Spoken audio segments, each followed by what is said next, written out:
the TFNB Your Bank for Life studio. Now, it's time for the SMOAK Show. Presented by IdealMRI.com. Premium quality MRIs, convenient, affordable. That's ideal. And by Texas Farm Bureau Insurance.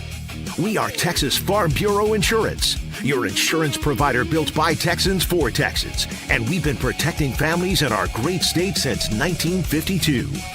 TFNB, your bank for life, serving Central Texans since 1889. It's time for the SMOAK Show on 365 Sports with David SMOAK and Craig SMOAK. All right, here we go on this Wednesday afternoon. Hope you've enjoyed at least what is called Hump Day from a lot of different people, getting past today into the last part of the week and into the weekend. I'm David SMOAK, Craig SMOAK on set. Thank you very much for your time watching the SMOAK Show on 365 Sports and YouTube. Craig, the NBA draft first round, nothing really like shocking. I know the Mavericks picked a guy from Michigan. We thought they might, but that's another story. A.J. DeBansa, by the way, expected to be number one, and he is the number one pick in the draft out of BYU. The draft last night was pretty okay to watch. I mean, if you're an NBA fan, I'm sure you enjoyed it. It's always sort of out of whack the way they have all the trades, and that's talked about every year ad nauseum.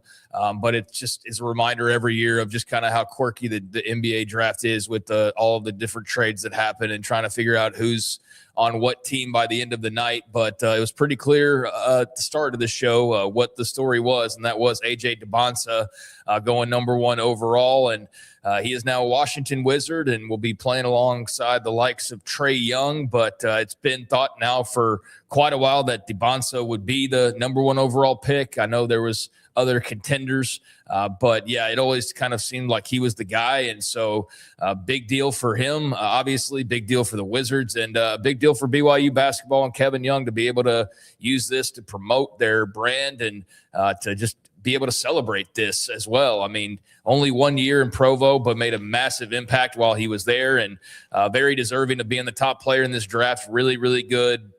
Can't wait to see how his NBA career pans out. And he was just getting the night started for the Big 12 in particular, because that league ended up with a really nice night. And I'm sure we're going to get into the depths of all of that. But, it was DeBansa at number one, and no surprise there. So there we are. There you see the $69 million guaranteed 4-year contract for being the number one overall pick by the Washington Wizards. Then if you look at the rest of the first round, it was quite the night for the Big 12. Here are the top 10 picks in the Big 12 with players in and out of that. And, of course, you see the first three were really almost the first four were a given. DeBansa, Peterson from KU, Boozer, and then Caleb Wilson. And then you have the run on the rest of the guards. You have Kingston Flemings from Houston at number 8. And then, of course, the Mavericks surprise pick with Morris Johnson, who's a physical defensive presence. Burris was available, Craig. You're a Mavericks fan. Everyone thought maybe they'd find somebody that would help give some space to Cooper Flagg with an outside guy that can shoot it, and he can, out of Arizona, and he goes at number 10. I'm not a Mavericks fan. I'm not a Mavericks fan. Yes, I've you're made right. that very clear that I'm no longer a Mavericks fan and not making a big deal out of it, but I've moved on, and I think that was still paying attention to what was going on, a pretty shocking pick, if not for the fact that Johnson played for Dusty May. So pretty self-explanatory there, but a guy who, based on what I saw, was overdrafted. Now his career will tell the tale on that front. Maybe he ends up being a guy we talk about in a few years that was actually right where he needed to be and was the perfect get for the Mavs at number 9. But yeah, I had no feelings for that pick one way or the other, outside of just interested in what they did with this new regime. So safe to say what they did was they kind of flummoxed their fans and left a lot of people going like, wait, what? Why'd you reach for this guy? But again, he played for Dusty May at Michigan. So you'll go with your brand new head coach, and that's his first draft pick as a guy he coached in college. So hope it works out well for them. And then, here's the rest of the top 10. A lot of it expected. Cameron Boozer, But we pointed out the Big 12. I mean, yeah, there's A.J. DeBonsa at number 1 from BYU, Darren Peterson at number 2 from Kansas, Kingston Flemings at number 8 there from Houston, and then Braden Burry's there at number 10 from Arizona. So 4 of the top 10 for that league, and that's pretty salty stuff. And obviously they weren't done. There were still a handful more guys to come. But, yeah, these are all the best players that we watched last year. And it's cool to see them finding their spots in the league. I'm not a huge NBA watcher up until like the playoffs. I'll dip and dive into it on occasion, just depending on the night and what else is going on. But I'm looking forward to seeing this new crop and who ends up being the big stars that we're talking about over the next few years, and which guys are winning rings, and how all that reflects back on their programs, and what it means as far as just kind of changing the storylines in the league. What difference makers are on this list? I think DeBonsa is definitely going to be one of those guys. I think Darren Peterson has a great chance of being one of those guys, and we'll see on the rest of them. But DeBonsa not being able to go to Utah at number 2, it's just going to be one of those things where it's just so close to the perfect scenario, and you've known that throughout this process. But yeah, so very as close as you can get to having the perfect scenario as a person living in Utah that follows basketball, was having DeBonsa at BYU, and then you're 1 pick away from being able to get him on the Utah Jazz as well. So that's unfortunate, but I think Darren Peterson will make crowds happy up there in Salt Lake. So in the first round, 9 players from the Big 12 were drafted. That led the way. Big 10 had 6. SEC had 5. ACC with 4. As you see the Big 12 picks there on the screen, Big East had 3 and the West Coast Conference had 1. That is the most the Big 12 has ever had drafted in the first round. Also, previous number 1 overall picks in the Big 12 before DeBonsa, Blake Griffin from Oklahoma, Andrew Wiggins, of course, KU, and Cade Cunningham, Oklahoma State, were all number 1 overall picks in the NBA draft. So there we have that as a note. Cam Carr was picked in the first round late. Eventually, he's with the Lakers, and that starts a stretch with Baylor men's basketball. This is since 2021. They've had at least 1 player drafted in the first round. There's the list: Mitchell and Sohan, Keontae George at Utah, then Jacoby Walter. He's missing. VJ Edgecombe, who had a really good year at Philadelphia this year, and Cam Carr, Tennessee, Baylor, and now he is with the LA Lakers. So a streak now of 6 consecutive years with the number 1 pick in the draft. No, it's 7 consecutive years. No, there's 2 and 24.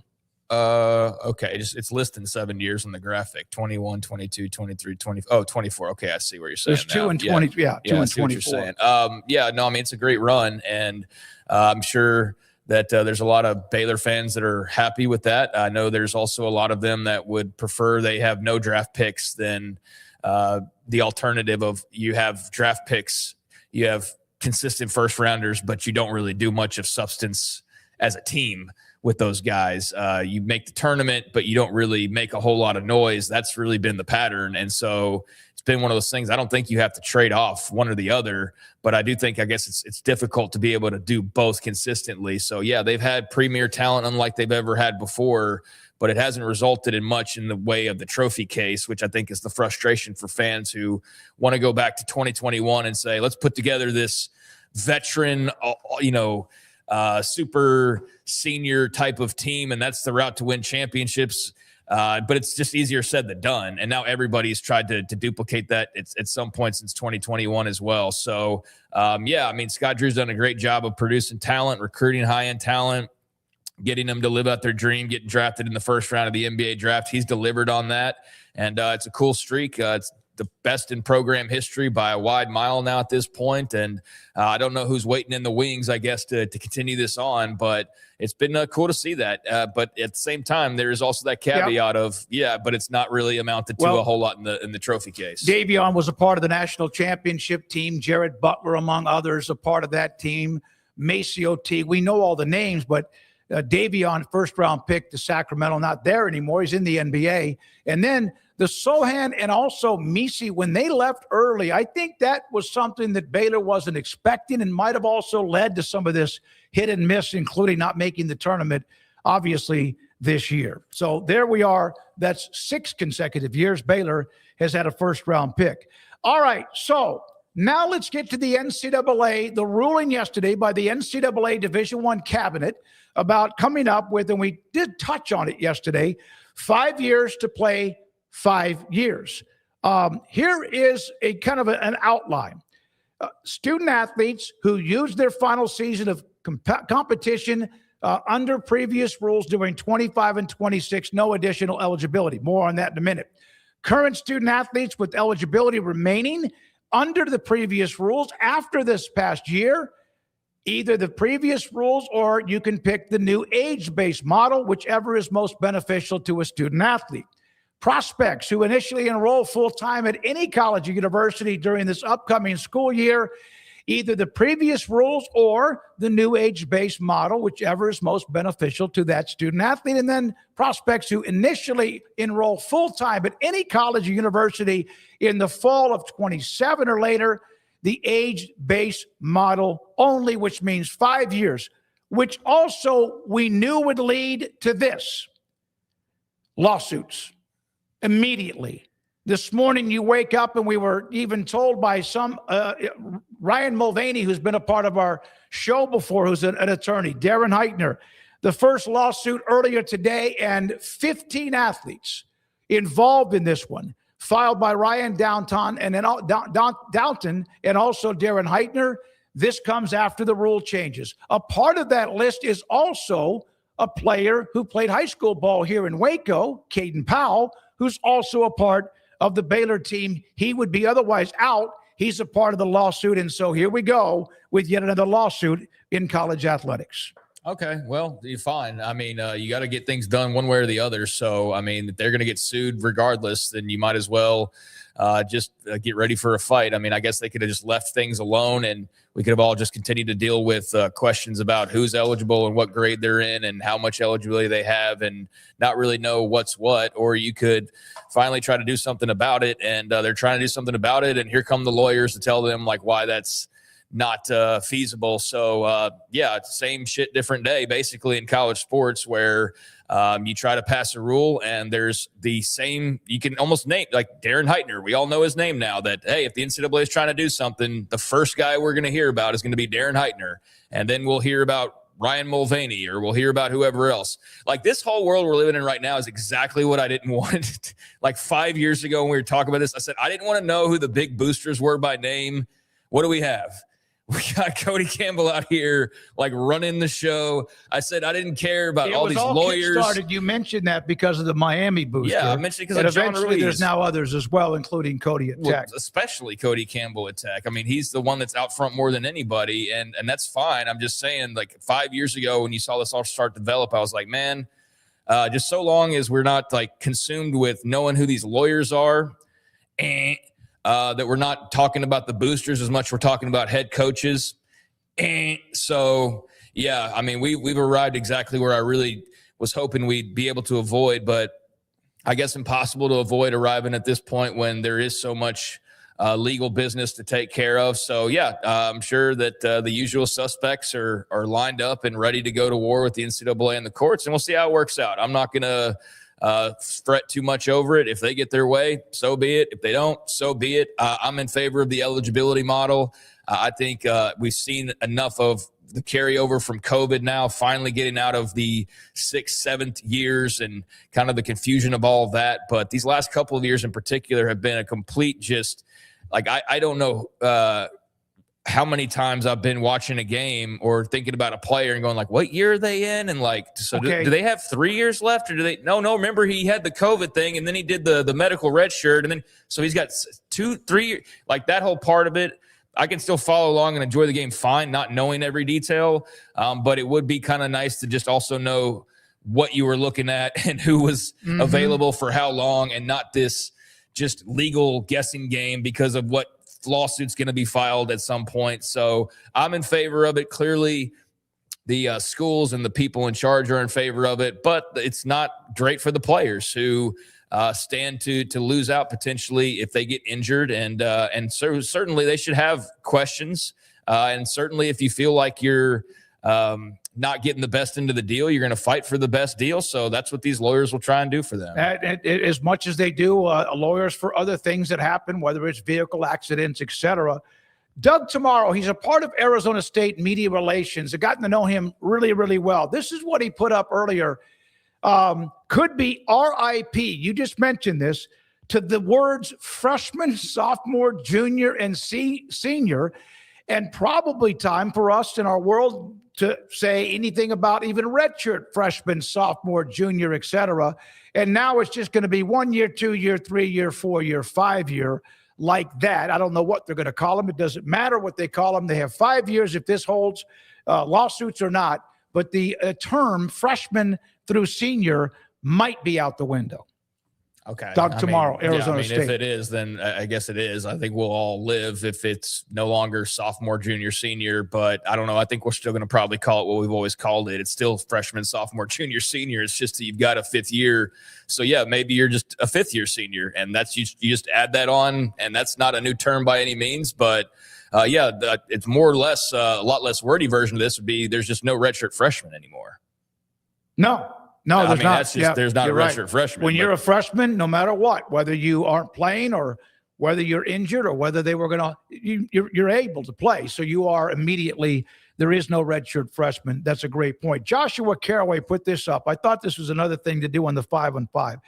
Here are some examples that he put up. There's nothing we have on the screen for this.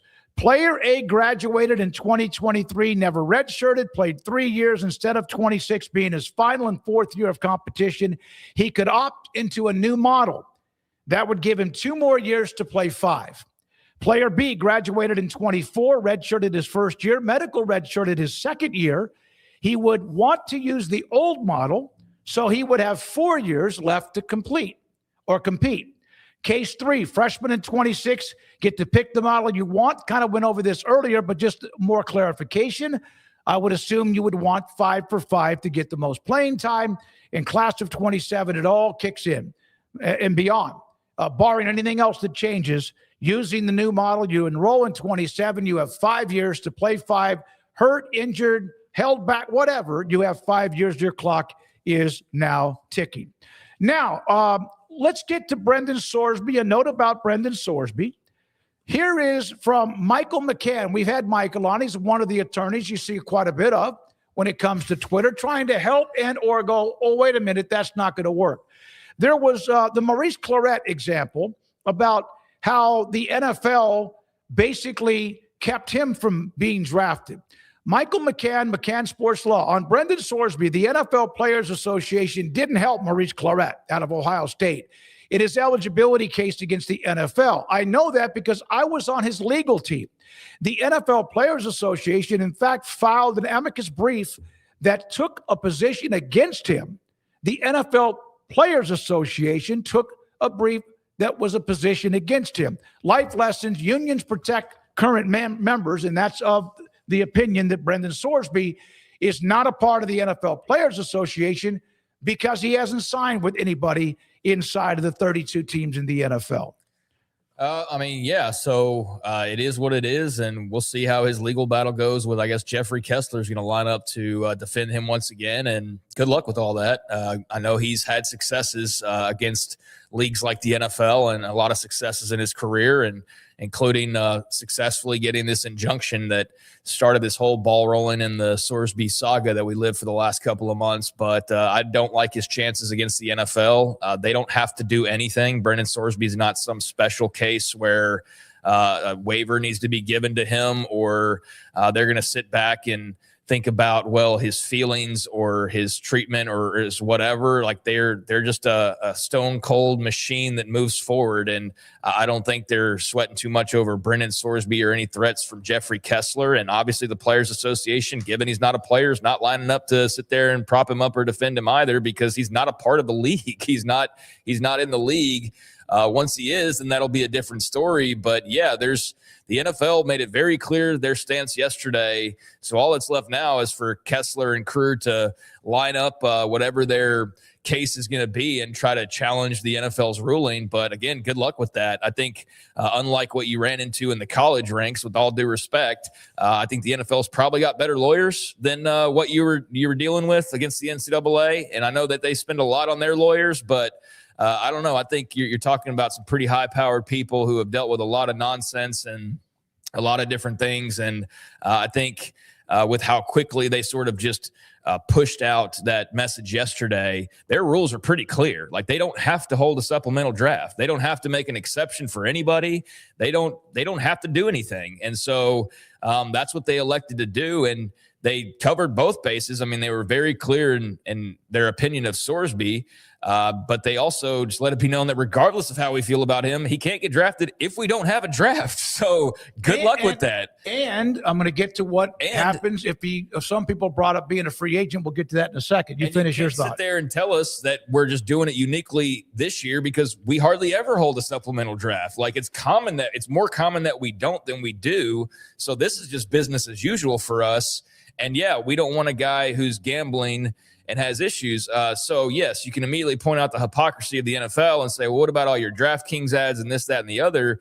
But again, it's about the act itself of him betting on his team that they would circle around and go back to. Of like, yeah, sure, we have DraftKings ads. Where do we in here promote the players and tell them to promote betting on their own team? We don't. We simply don't do that. Sure, we have betting ads, but we don't in any way advocate for betting on your own team. We're completely against that. Boom, argument over.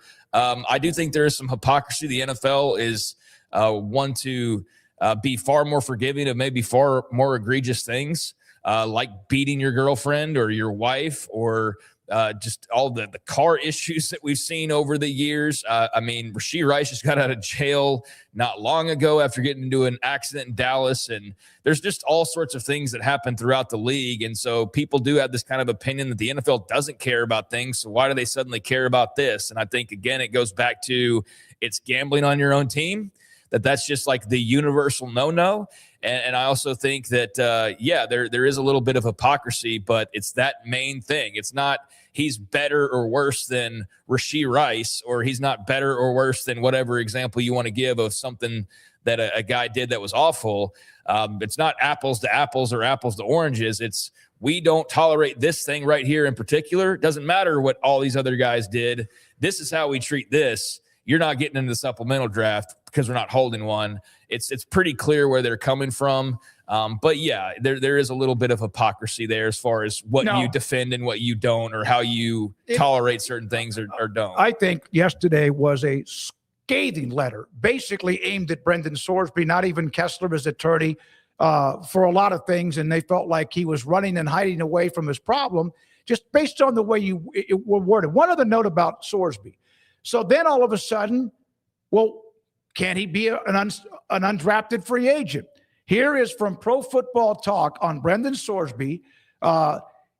If they would allow him to be a free agent, he can't just sign with an NFL team as an undrafted free agent. The short answer is he can't. The long answer is no, he can't. No player can sign with an NFL team without first being available to be drafted. With the NFL not granting his application, Sorsby won't be available to be drafted until April. He could sign with the team as a free agent only after being available, which as of right now, he won't be to any draft. Yeah, so there's a clarification on that. We'll see him next April. Yeah, there's not like, oh, we're not going to allow a supplemental draft, but here's this thing we didn't think of where he can just go sign with the Ravens whenever he wants to. I mean, yeah, they've clearly checked all their boxes and figured out any potential loopholes. And like I said, good luck trying to fight the NFL in a courtroom. I mean, they're not undefeated though. I mean, that's the thing. But I think in this particular issue, it's not hard. It's not fuzzy. It's very clear their stance. It's very clear their angle. And I don't think there's a clear path for Sorsby and company to have really much of an argument. So good luck to them. I'll be intrigued to see what they try to present and how they try to get around it. But I think we're going to be watching him play football again sometime next season. And it's unfortunate for him, but it's very clear how the universe basically feels about gambling on your own team, from the NFL to the college ranks. They all feel like it's one of those things that you don't get to come back from immediately. Also, this note on for those who have said,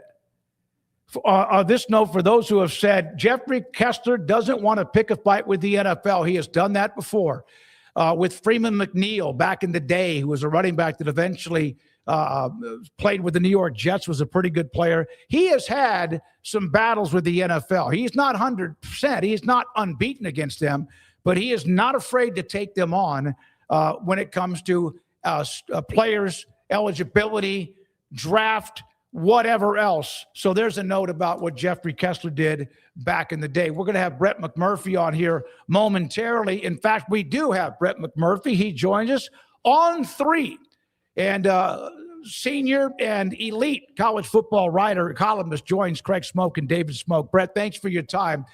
I don't know when the last time we had you on the show where there wasn't something legal in lawsuit or conference realignment, and I know you just love that. Yeah, I know. It's like the CSI TV show where they have one in every city in the country. It's almost it's the same thing. Yeah, wake me up when all the legal stuff ends and everybody knows what the rules are. But yeah, it's a never-ending as the world turns concerning legalities and everything going on in college football. The games cannot get here soon enough. That's exactly right. That's exactly right. Craig? Let me at least ask you about what we were just talking about here, and it's somewhat law related, Brett, but just I was curious to see what your level of fascination was over the last month with the Brendan Sorsby saga, and just kind of your thoughts as this thing worked its way through the system and ended up where it did, where the Big 12, I think, ended up satisfied, as did college football fans, and really everybody did except for Brendan Sorsby and Texas Tech. But just from the coverage of it to text responses to the Big 12, I mean, what did you make of it all when all was said and done? I mean, look, Sorsby, did what's his legal right in, pursuing a injunction to be able to play this year. And then the Big 12 did what they're, a lot of people predicted they would do and be to fight that. I think ultimately it ended up where I think everybody that's not wearing Texas Tech glasses or, knee deep in the Big 12 can agree that, the kid shouldn't play. And it's nothing against him. But when you bet on a sport that you play in, whether you bet in those games you played on, but I mean, that's the one. We've seen all types of players in college, in the NFL, that have committed a lot worse crimes. And technically it wasn't a crime. It was just prohibited by the NCAA. But they were allowed to play. But this is the one kind of rule that everybody agrees that there is no tolerance for. So I don't have any issue with him not playing. I think that ultimately was the right decision, but it's amazing, the twists and turns it took for it to get to this point. And, even without Sorsby, and each week on 3, we're doing a bunch of things leading into the college football season. I've been doing Big 12 stuff, doing the power rankings on the teams, doing the, top coaches in the Big 12. Tomorrow I'm doing the, ironically, best bets to make the college football playoff. And, no pun intended. But Tech is the number one best bet to make the playoff and win the Big 12. And basically, not to, still want you to read the article, but I basically said it doesn't matter if the Red Raiders have Brendan Sorsby or Brendan Fraser at quarterback, and they're going to have neither one. They're the favorite, absolutely clear favorite, landslide pick to win the Big 12. So I think they'll be fine unless there's just some horrific collapse. But even without Sorsby or Brendan Fraser, they are going to be a double-digit favorite in every single game, every time they step on the field. And for folks that like conspiracy theories, I'll run this one by you. Okay. So basically the common odds, specifically BetMGM, has the top 8 teams to win the conference. The best chance. Tech is number 1, followed real quickly by Utah, Kansas State, Houston, TCU, Arizona, and Arizona State. Those are the top 8. Okay, so take Tech out. Of the remaining 7, Tech does not play in the regular season. Number 2, number 3, or number 4, BYU, Utah, or Kansas State. They do play teams 5 through 8. Houston, TCU, Arizona, and Arizona State. And yes, you are correct. every one of those games are in beautiful downtown Lubbock, Texas. So if they do not roll to the Big 12 title, something is seriously, seriously wrong in Lubbock. Yeah, I'm with you. I did like a video where I did the predictions on Tech, and at the time this was all up in the air, and I said I'm not re-recording this whether they have him or they don't. It really doesn't change my record prediction all that much. Like, it does not so much about the regular season; it's more about the postseason. I think potentially with how much that could hurt them, but maybe not even there either. In regards to just the whole saga, before we do ask you about some of your power rankings and things like that, I was looking at your coaches list earlier. Do you think that there is a fracture that will heal here between Tech and the rest of the Big 12 brethren, or do you think there's a crack that can't be fixed moving forward? How do you think this is all kind of dealt with? Do you think everybody picks it up and moves on all happily, or are there going to be ramifications of this down the line, in your opinion? I think everyone learns to work together. I mean, look, Texas Tech's got nowhere to go. Big 12 is not going to kick out their best chance to get the college football playoff. Are there repercussions financially? Some other thing? Maybe they put them on double secret probation and a nod to John Belushi. Who knows? But they've got to work together. They know that.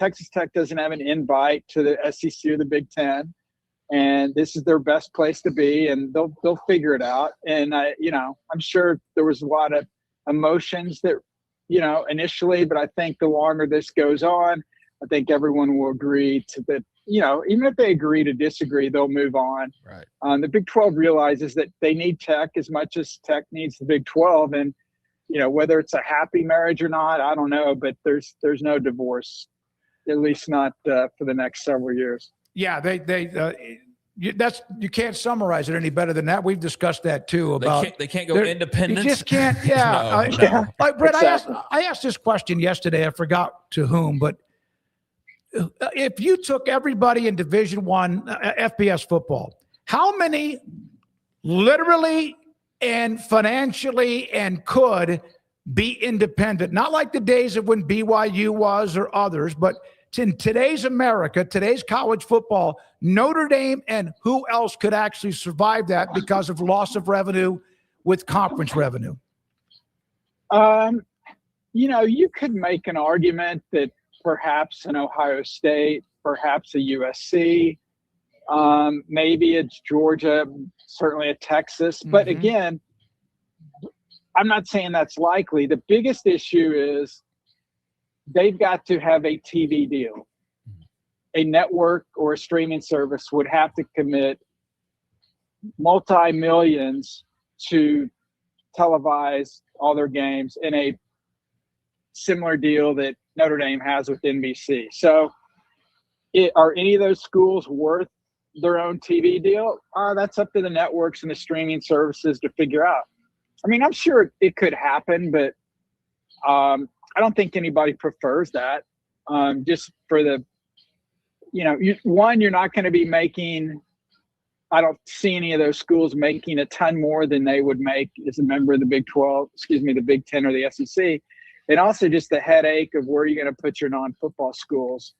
It wouldn't be worth it. But I do think there could be someone, if you're just strictly looking at football money, again, if you can find a dance partner with the networks or streaming services. Yeah, and it seems like it would also just and I'm with you. I think Texas, Ohio State, like those kind of teams could do it. But with the way that conferences are now adding extra games, like scheduling just feels like it would be an absolute nightmare to try to put together a full schedule. But Brett, on next year's schedule, we're counting down the days to kick off. You've put together your Big 12 head coach rankings. I was curious, without revealing too much, because I know you want people to read the article, but what was kind of your philosophy, your formula going into this, and how did you decide how to weigh the guys who are brand new, of which there's a handful, and the rest of the mix? How did you all kind of put it together? Yeah, I mean, I said in my lead-in, I said this thing is as accurate and as fun as ranking the programs going into the season. It's impossible. I mean, no matter who I put out there, people are going to disagree. Yep. You know, I understand that. I know where loyalties are. You know, and there's 4 coaches that, you know, are new to the league. You know, I put Colin Klein last. Why'd I put him last? Because he hadn't coached a game. You know, so whether that's fair or not, I mean, you have to go by your track record somewhat. I did weigh, you know, recency bias, how they've done. You know, I don't care how you did 5 years ago. I care more about how you've done the past year or two. And certainly championships won played a part, but ultimately it's, you know, still a darts at a board. I mean, Right. I do feel very strongly in number one, Kalani Sitake. What he's done at BYU, I don't think by any means BYU's had the most talented team, but they are 15-3 in conference play the last 2 years, better than anybody else in the conference, including Texas Tech. They've been to a Big 12 title game. They didn't win, and they tied for first the year before and didn't get there because of the tiebreaker.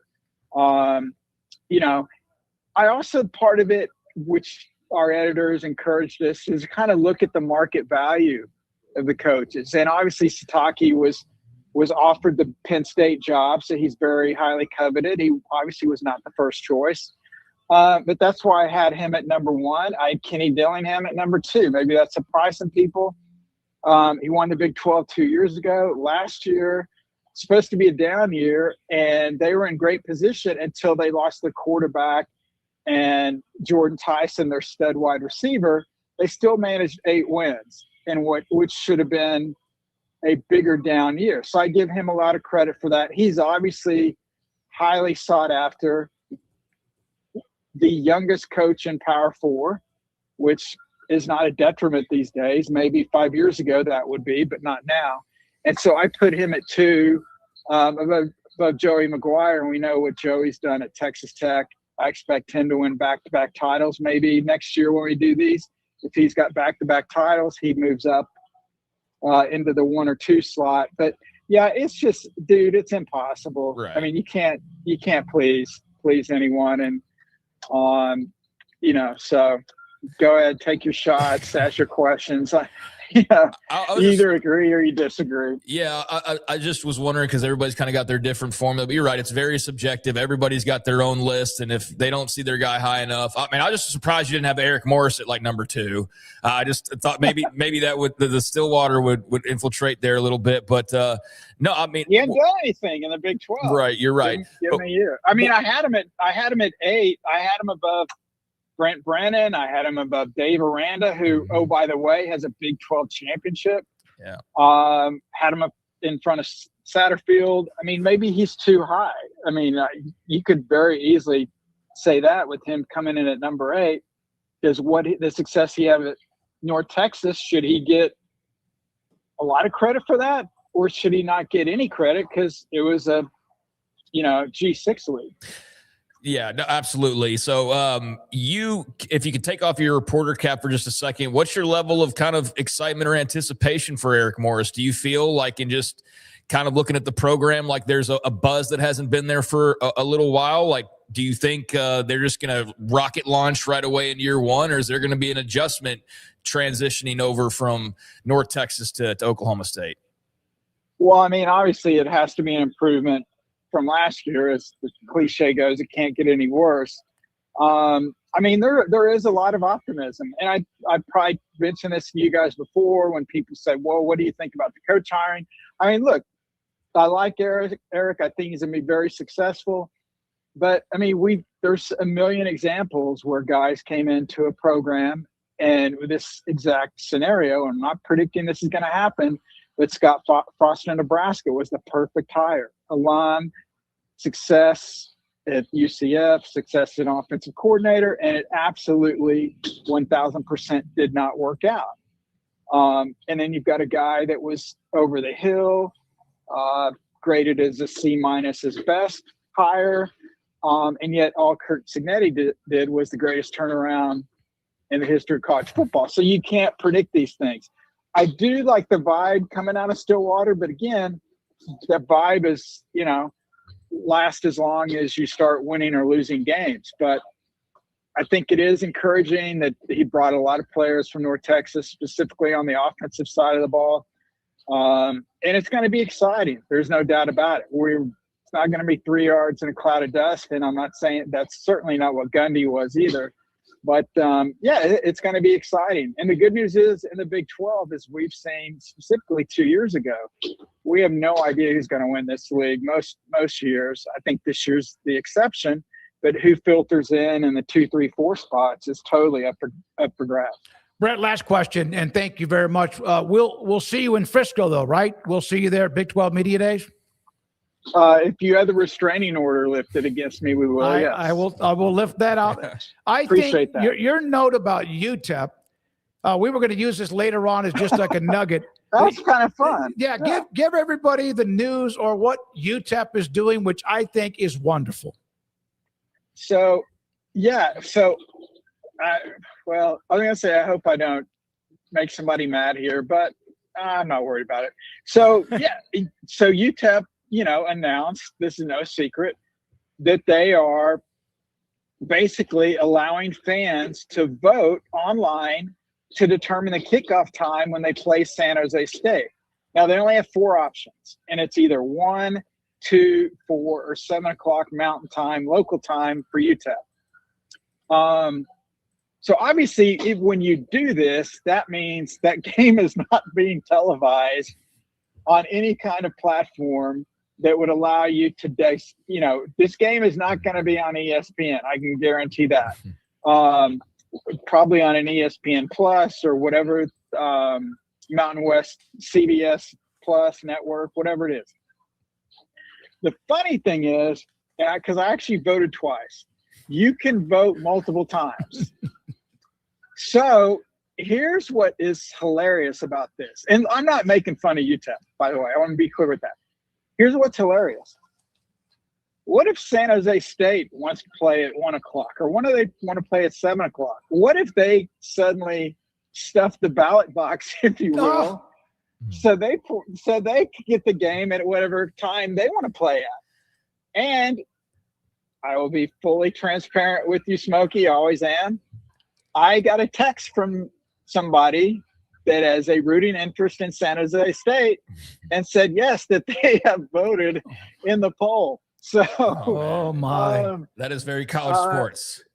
That is typical. That is so great, college sports. But unfortunately, I'd love it if every school did that, but the networks won't allow that to happen. But I give it to UTEP. I think they're also going to let fans vote on which uniforms they wear and different other factors with this game. And look, you got to do things like this to keep college fans, give them a piece of the game, if you will, piece of the program.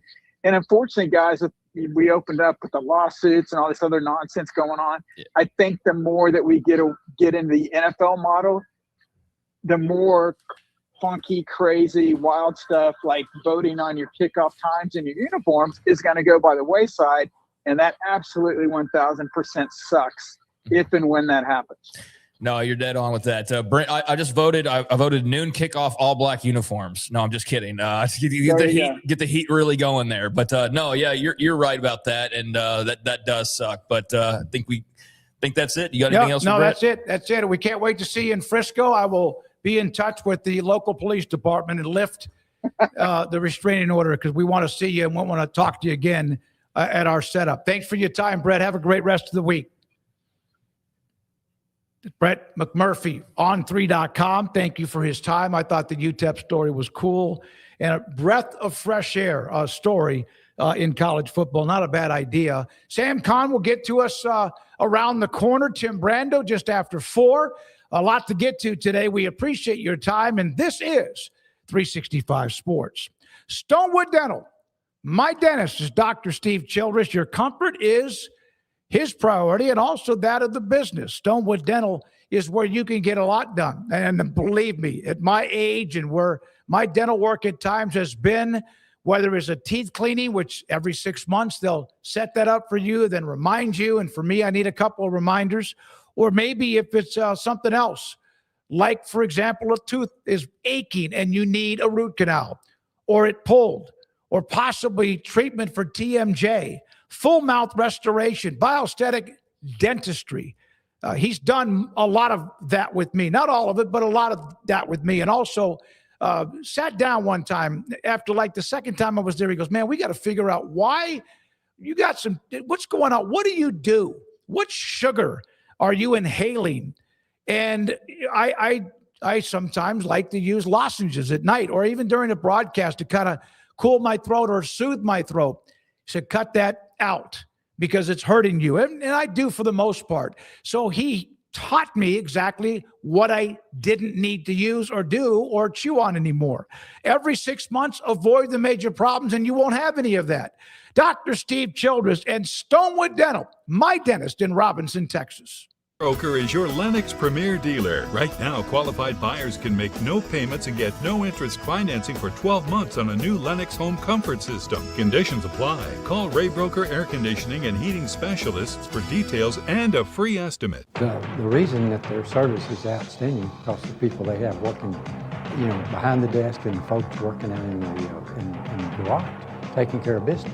And they give you a date, they give you a time, and they're spot on, and they're professional, they take care of it, and they answer all your questions, and they're fun to work with. Like Alan Samuels always said, Waco has a lot to offer, and so do we at Alan Samuels Dodge, Chrysler, Jeep, Ram, Fiat. Come by, let's be friends.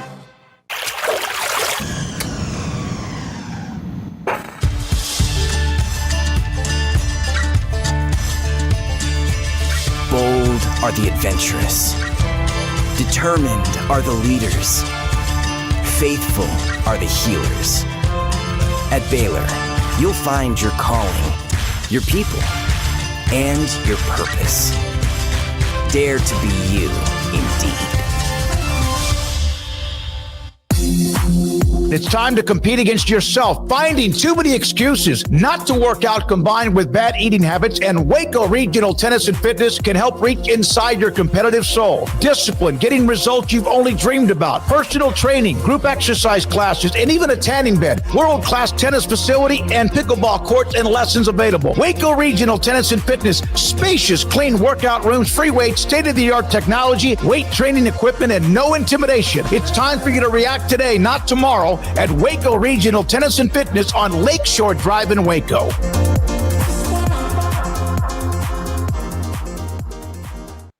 Serving Central Texas since 1889, TFNB Your Bank for Life takes pride in being more than a bank.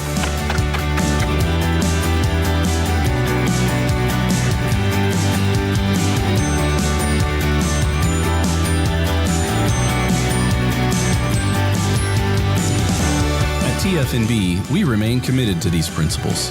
If you value them too, come join us. TFNB, your bank for life. This 3 o'clock hour is brought to you by QC Kinetics. Feel better, move better, live better with regenerative medicine using your body's own healing abilities for natural pain relief. No surgery, no drugs, no downtime. With locations in Dallas and Houston at QCkinetics.com. It's time for the Smoke Show on 365 Sports with Craig Smoke and David Smoke. We are back again, 365 Sports. Monday through Friday, we try to start right at 3, and it all depends. Usually 5:30, 5:45, even a little bit later as we close out the day after 2.5 to 3+ hours with you. The UTEP story was cool. Here's a note about the University of Miami and their president when asked about their future in athletics. And the Miami president says, we as a university are playing for the next contract, not playing for the next one we're in. So however realignment occurs, whatever may occur, we are going to be invited where the leading one is. They won't leave us out. We'll be far too relevant and too big of a brand. Yeah, I mean, I think that's probably how I would feel if I was the president of Miami. I mean, I don't think they're lacking in any confidence, and they are a big brand. I think there are differing opinions on just how big that brand is because it's not a large school. It's a small private school. So I think that could potentially work against them. But I've seen so many theories about who's going where and when and all this. And I swear we were supposed to get like 6 new Big 12 teams like 2 years ago now. I think I checked my watch. I think it was like 2 years ago when Oregon State and Washington State were going to join for sure. And then you did have the flirtations with UConn that were real, and Gonzaga to some extent before they decided to join the pack. I mean, so who the hell knows what the next 3-4 years bring as far as all that goes and where people feel like they are at that point. But yeah, Miami's got to feel like, regardless of if it were to happen today or if it would have happened like 5 years from now when the TV contracts come up, that's the other thing. It's still they'll get negotiating before 2030. So 2 or 3 years, but it's still 2 or 3 years away from really probably getting super heated. That does not stop the speculation, though. And I know for Miami and Florida State and for North Carolina and Clemson as well, and maybe a couple of others, they feel like they are going to be going somewhere else. That if that's allowed to happen, I mean, there's the whole realignment piece to what was it? Whatever the act is now, I lose track of all the names. Saving college sports, protecting college sports, like whichever one's the latest one we've been talking about, where they basically put realignment in place to where there's no ability for the smaller schools to jump in. I don't think it says anything about still crossing over within the bigger league. So I think the speculation of a Miami going to the Big Ten could still happen. You just couldn't, if they were not in the ACC already, they couldn't jump into the ACC or the Big Ten or whatever. I think that's how I read that. But yeah, I think if you're Miami, especially with the way your football program's operating right now, you're full of confidence. No, it's a fair question about, hey, where are you going to be in 2032? Have you thought much about it? Every AD president, everyone has thought about it. Commissioner, also a part of that conversation. We're now joined by Sam Kahn, theathletic.com. Sam joins us, and we appreciate his time as always. Sam, when there we go. Now we can start it. I was a little bit premature. So when you think about the future of college football, we just saw the note from the Miami president, we're going to be fine. How many ADs or presidents, in your opinion, have that on their mind probably quite a bit now over the next 2 to 4 years? I think a lot, just because the ADs are the ones who see the budgets and the money going in and out, and they know that the rosters especially for the big revenue sports, football and basketball, those are not going to go down anytime soon.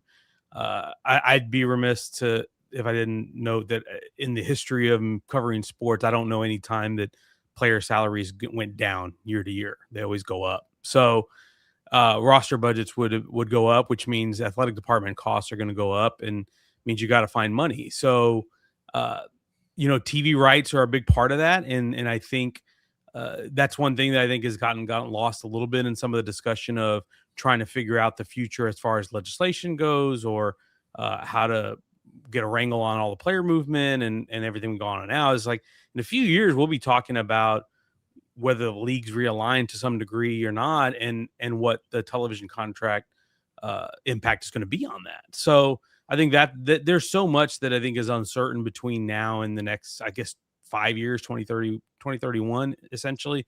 It's kind of hard to forecast what the sport's going to look like that far down the road. But I think it's something, it is a big concern for those ADs.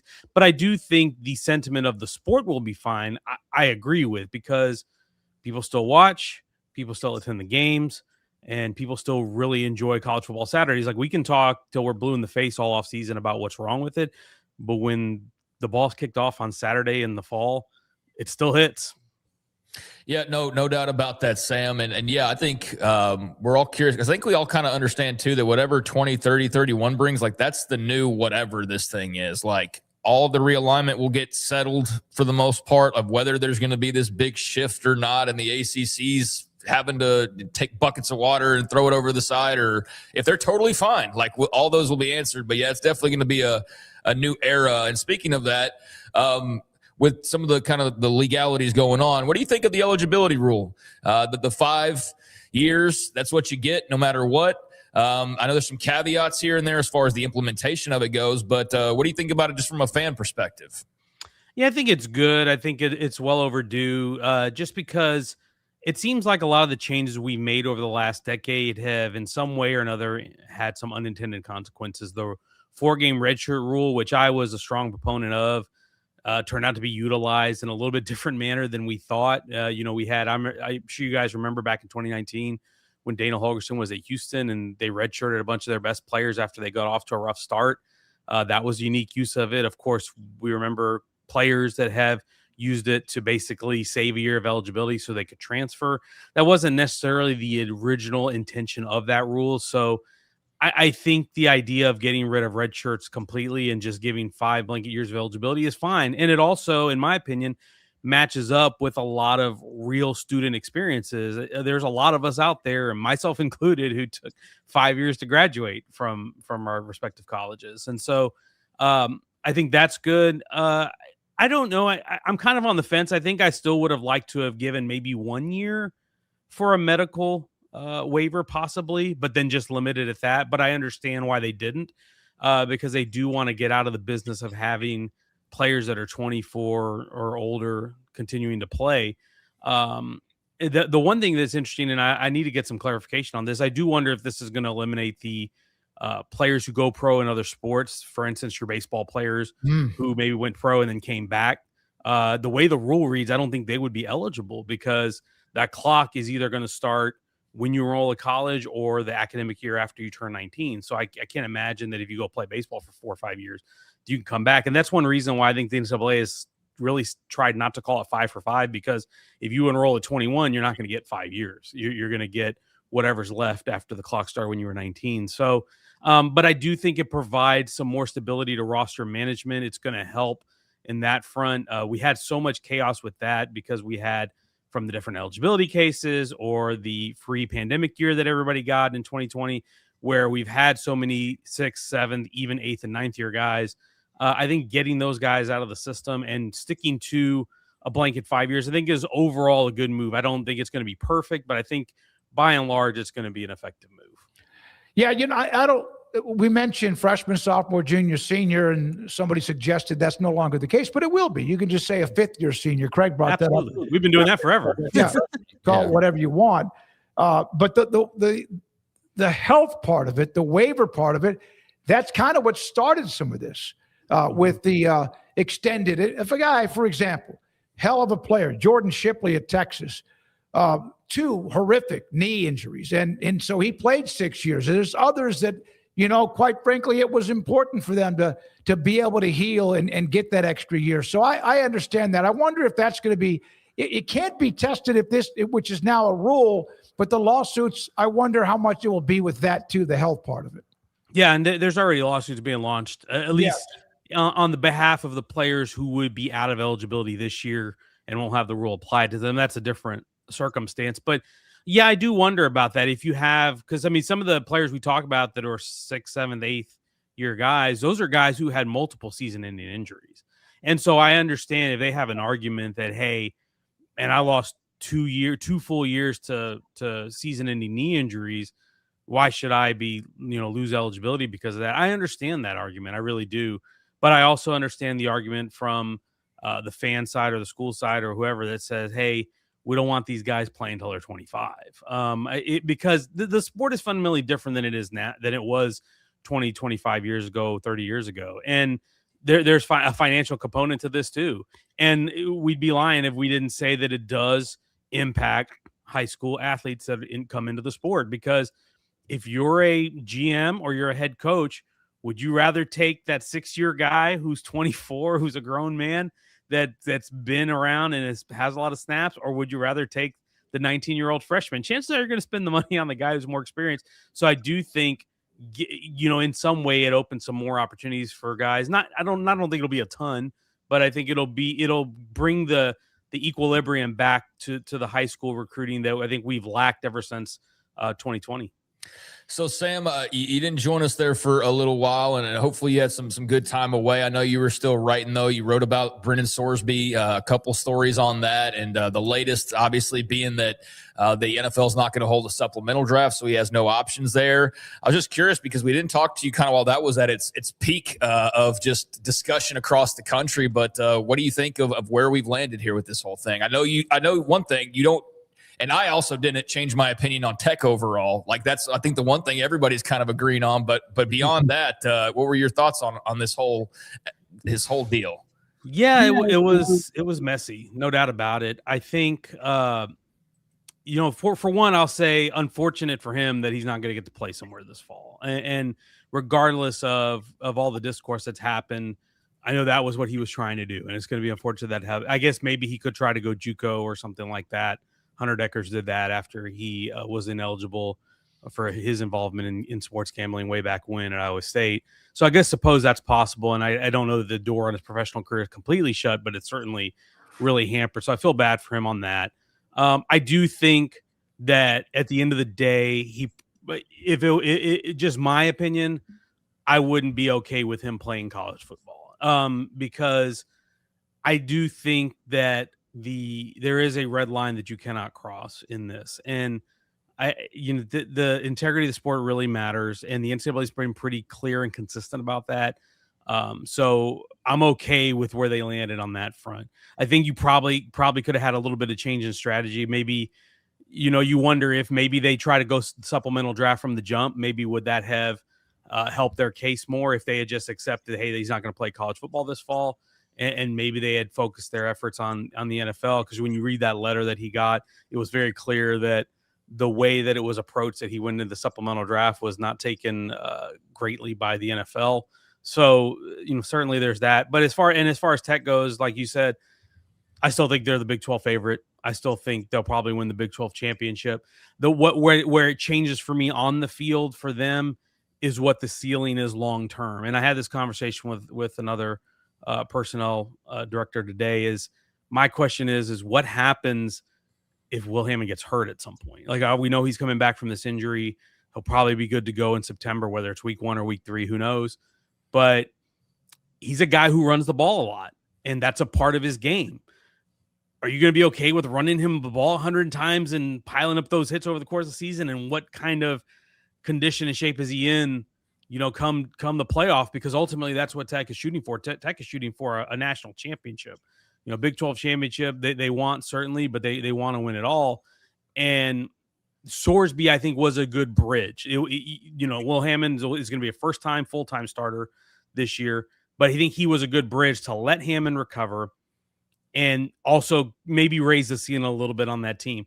I think from an ability standpoint, I think Texas Tech could be as good or better with a healthy Hammond. But the question is as much as he runs the ball with a slightly smaller frame. He's not 6'5", 235 like Sorsby. He's about 6'2", 210, Will Hammond is. So that's what I want to know. Like, does that affect how they call plays this year? Does that affect how many times they expose him to those hits and that risk? And if you do, does that hinder him? Because part of his game is he's a competitor and he kind of lets it all hang out. And I don't know that you want to neuter that from him. So it puts them in a really tough spot because Kirk Francis, while it's probably good enough to get him out of a game, certainly is not a guy that you want starting 4 or 5 games in a season if you're a national championship contender. And the thing about a player that wants to take off, can take off, and has shown that he's willing and et cetera and effective, you start trying to tell him not to, that's when you get hurt.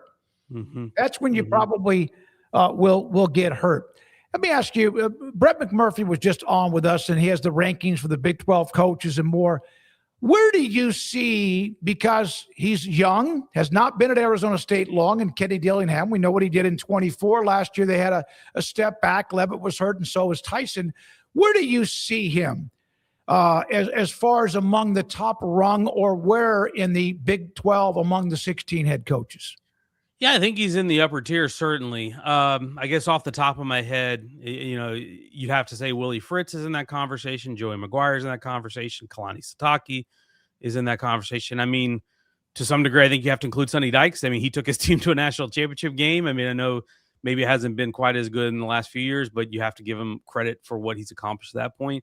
But I think Dillingham's kind of right there in that, probably not at the very top, but probably pretty close. I would say top 5, top 6, certainly. I mean, he's won a conference championship, went to a playoff, went to the quarterfinal, had a really good team on the brink. And he was able to flip that roster in a hurry. I mean, he took over a bad situation. That was not a program in good shape when he got there. It was not a great roster. They did a tremendous amount of work to repair that and to really have look at the guys that they got drafted last year that off of that roster. And then obviously some of their guys have gone elsewhere in the portal and gotten really good money. I'm really intrigued to see how they do this year. I'm very intrigued by Cutter Boley. I love the receivers they got, and Reed Harris and Amarian Miller. So I think the skill talent is still there. They got to rebuild that line. So I'm interested to see how that goes. But I think he's a really good, young, smart, energetic coach who I think really has a good staff. I love the staff that he put around him. Also, a good mix. I think he's got some veteran guys in there, but he's also got a lot of good, young, talented coaches who I think it gives that staff a certain vibe. And I think the players feed off of that, and they play hard for them. And so I think he's one of the best coaches in the Big 12 without question. Am I crazy for thinking Houston can win 10 games again? Not at all. Not at all. I think that, to me, when you look at what they return, they're probably one of the more experienced teams in the country in terms of what they bring back and what they brought in the portal. You bring your starting quarterback back. I think I said this last week. OC, DC, head coach, quarterback, and special teams coordinator are all back. And that's not very many programs can say that. So you add that to a conference that, okay, there's the big dog in Tech. BYU is probably up there too, but I think Houston's probably in that next right after that. I think you put them, TCU, maybe Utah in that mix as the next top contenders in the league. And I don't see any reason why anybody should be shocked if they make it to Arlington. I really don't, because you look at Fritz's track record from every level he's been at, he's won and won at a high level.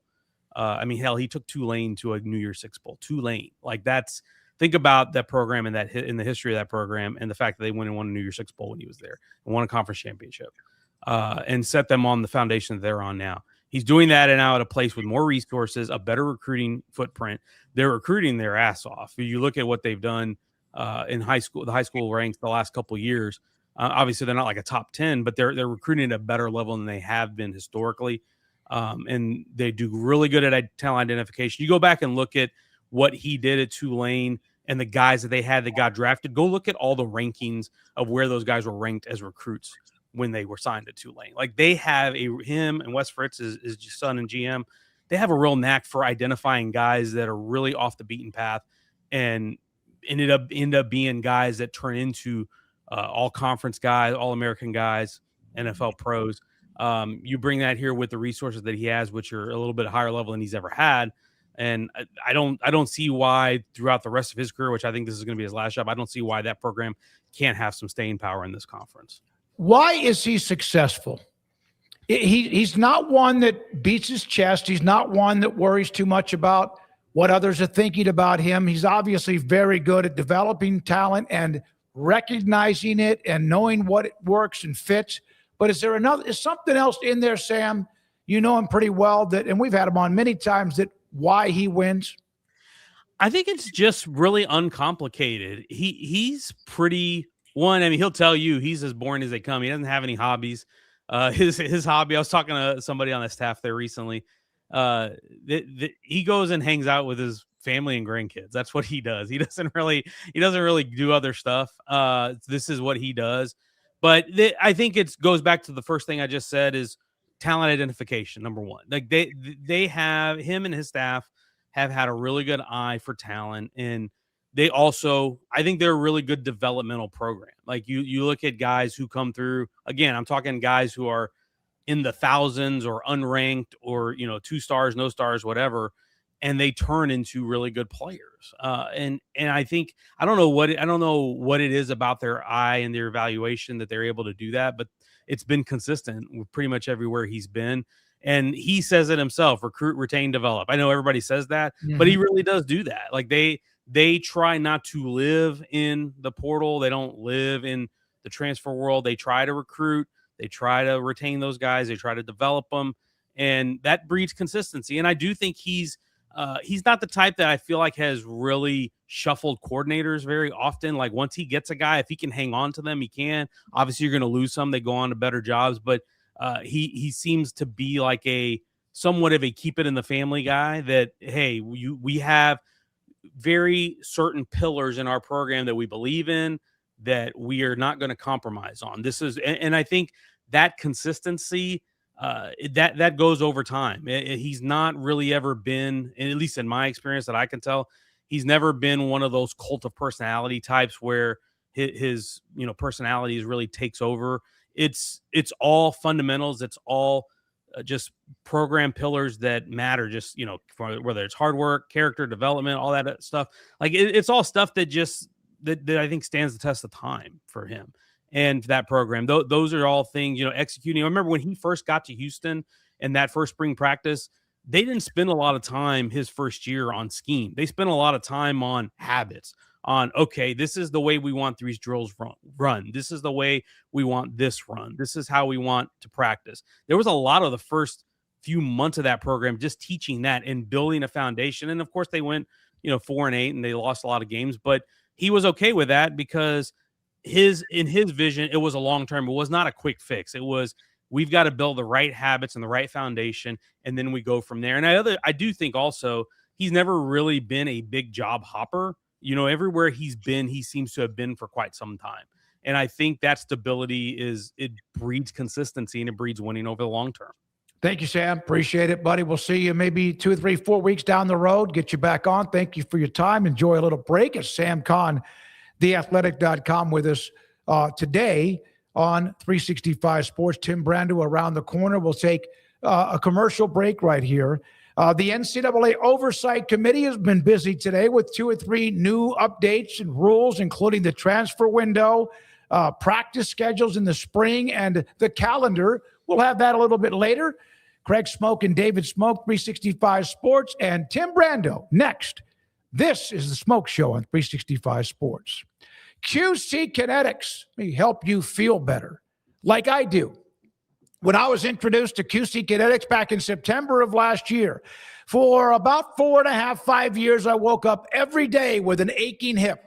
For about 4.5 to 5 years, I just kind of was in the gym, but sometimes not sure, just, okay, where's the clock? I'll do this, I'll do that. And a lot of exercises I could not do.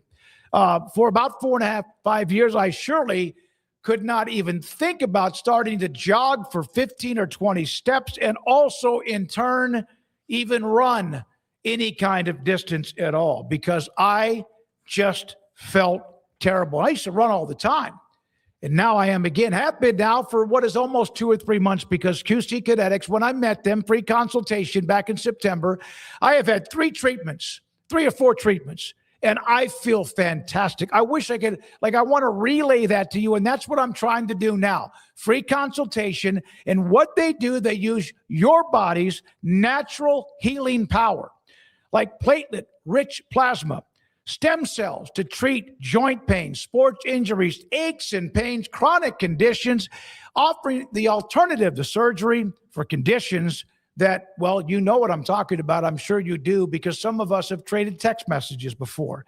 Using your natural biologics. Think about that. Using your blood. For example, the first treatment, they took blood, they spun it, put it back in my lower waistline. They did that again. Then they went inside my hip, and it was really unbelievable, because they were going in there to get stem cells out of my hip. No pain, none.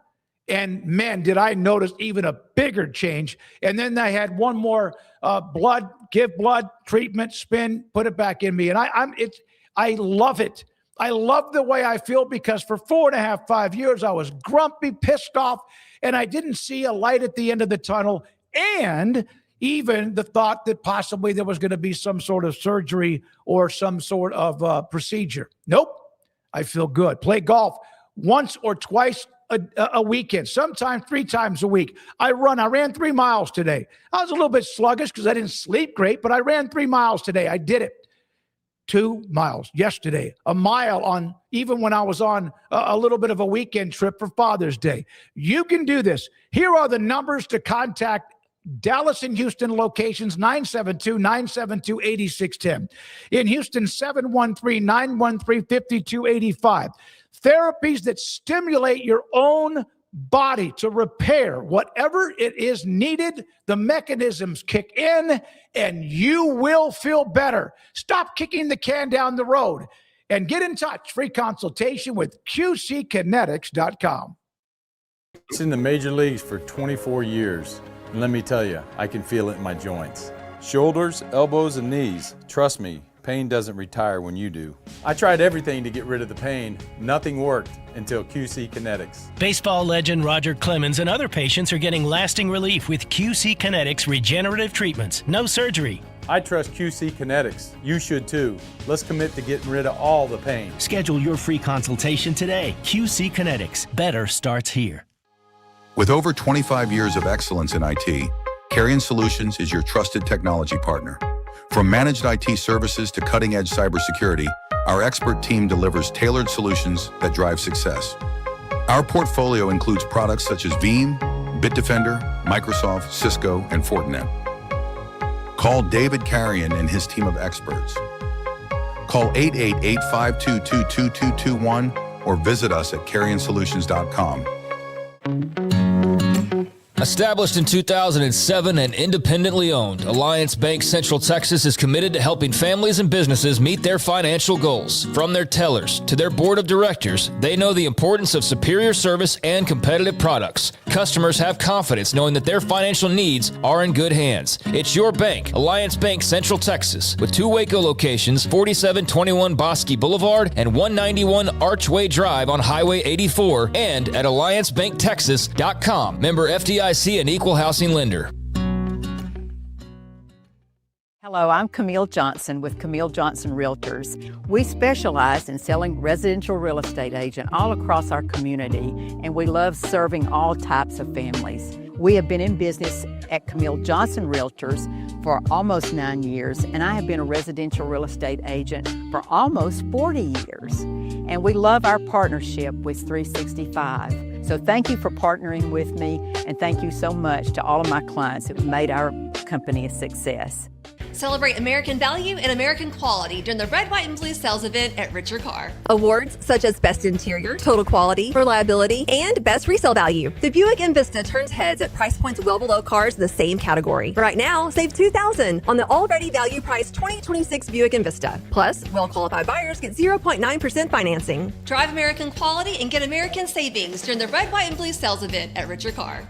At Richard Car, we give you more. Pepperoni Magnifico. Pepperoni Magnifico. Marco's Pepperoni Magnifico. Classic and crispy cut pepperoni, 3 melty cheeses, all on our fresh made dough. And starting at just $12.99 for a large, it's no wonder Marco's was named America's favorite pizza chain.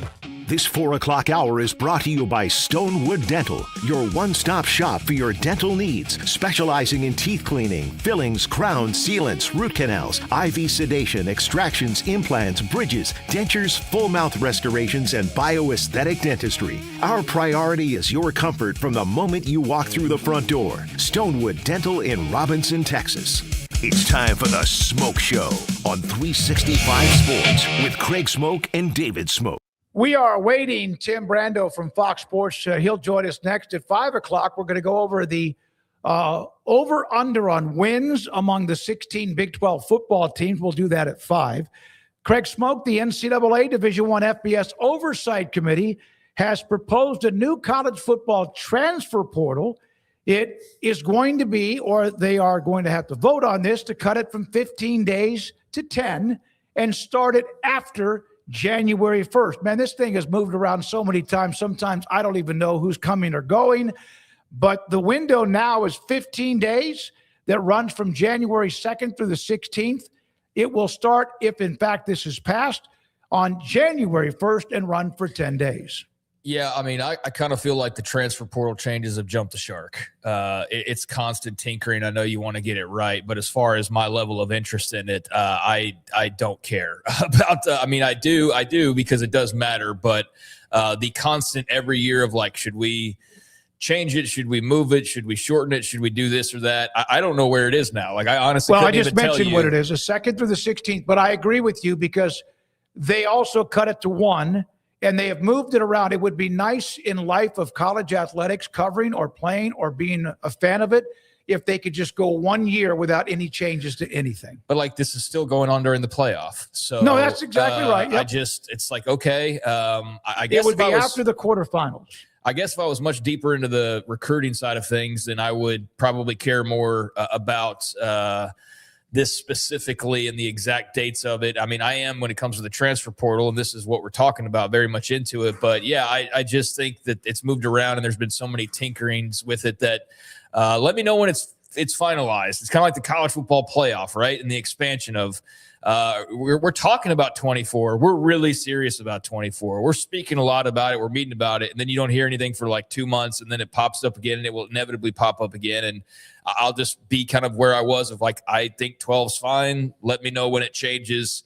The transfer portal, I don't have a great feel for what works best. I don't have a grand solution for what would work best either, but I'm sure this will be looked at and picked apart like it always is, and I'll be able to read some people who have a better idea of why this is better or worse than it was already. But just this coming down a few minutes ago, I don't really know what to think of it. Also, that's the transfer portal window, which could be moving even earlier, January, not first, the 2nd to the 16th, but the 1st.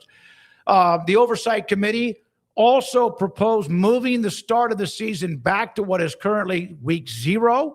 A 14-week schedule includes 12 games, and everybody would get 2 bye weeks where they put it wherever they want. They want to continue to create flexibility for potential changes to the college football playoff. And this would also, at least now, as they have been, protect Army, Navy for a standalone weekend. Yeah, I mean, it wouldn't be standalone weekend, right? It'd be the standalone time slot, not the weekend. And the whole and the Army-Navy game would also maintain their standalone weekends until the college football playoff. Okay, expands. Yeah, that's what. I mean, because the whole point of but the whole point of why you're doing this is to expand the college football playoff. So yeah, I mean, like that's where I just tripped up, because I'm like, well, if they do expand, then that's not going to be on a standalone weekend. But regardless, we've gone over that plenty of times before, of where you should have your own spot for that game. It should not be the entire Saturday, especially if there's a better way to get the playoff done. But yeah, I like, it's a great game. It's got a lot of history. It doesn't need the entire day blocked out for it just to focus on. No, it needs. I mean, that's silly. So maybe what is it usually kick off like at 2 or 2:30? Like give them 4 hours, and they're the only game in town for 4 hours, and then let everybody else play around that. And that game goes about 2:15 at the most. Yeah, I mean, so they wouldn't even probably need 4, but I guess if you want to do all the cool stories and things that TV networks love doing, but yeah, they don't need to block out a whole day, so the playoff would move up.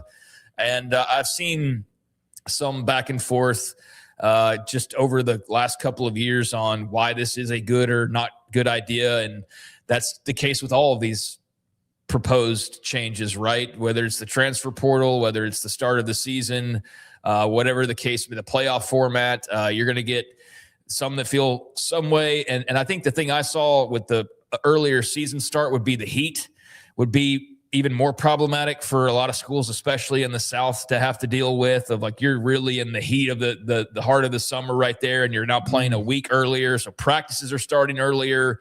Like that's one of the, I guess, the negatives to it, but do the positives outweigh the negatives? Well, for the folks who want a bigger playoff, it certainly does in this case. So, yeah, they'll have no problem moving the season up. We are joined by Tim Brando, Fox Sports, with us as we are about 3 to 4 weeks away from various media days. And, of course, Tim, I think you guys have your eventual trip to powwow among Fox Sports probably just around the corner. Thank you for your time, sir. Great to have you on the show. Great. Brendan Sorsby is stuck. Maybe there's a way that his attorney, Jeffrey Kessler, can work something out. But, boy, the NFL came down hard on him with that letter they sent back to him for his application, don't you think? Yeah, I think there's probably a way for that to happen. The appeals process is probably, going to take place. Now, I'm not a lawyer, and I don't presume to be one. but I will say, I think a lot of this, David and Craig, I think a lot of it has been misinterpreted. Some of my reaction to what has happened, because frankly, I just think the media went overboard in so many ways with its overreaction to everything that transpired.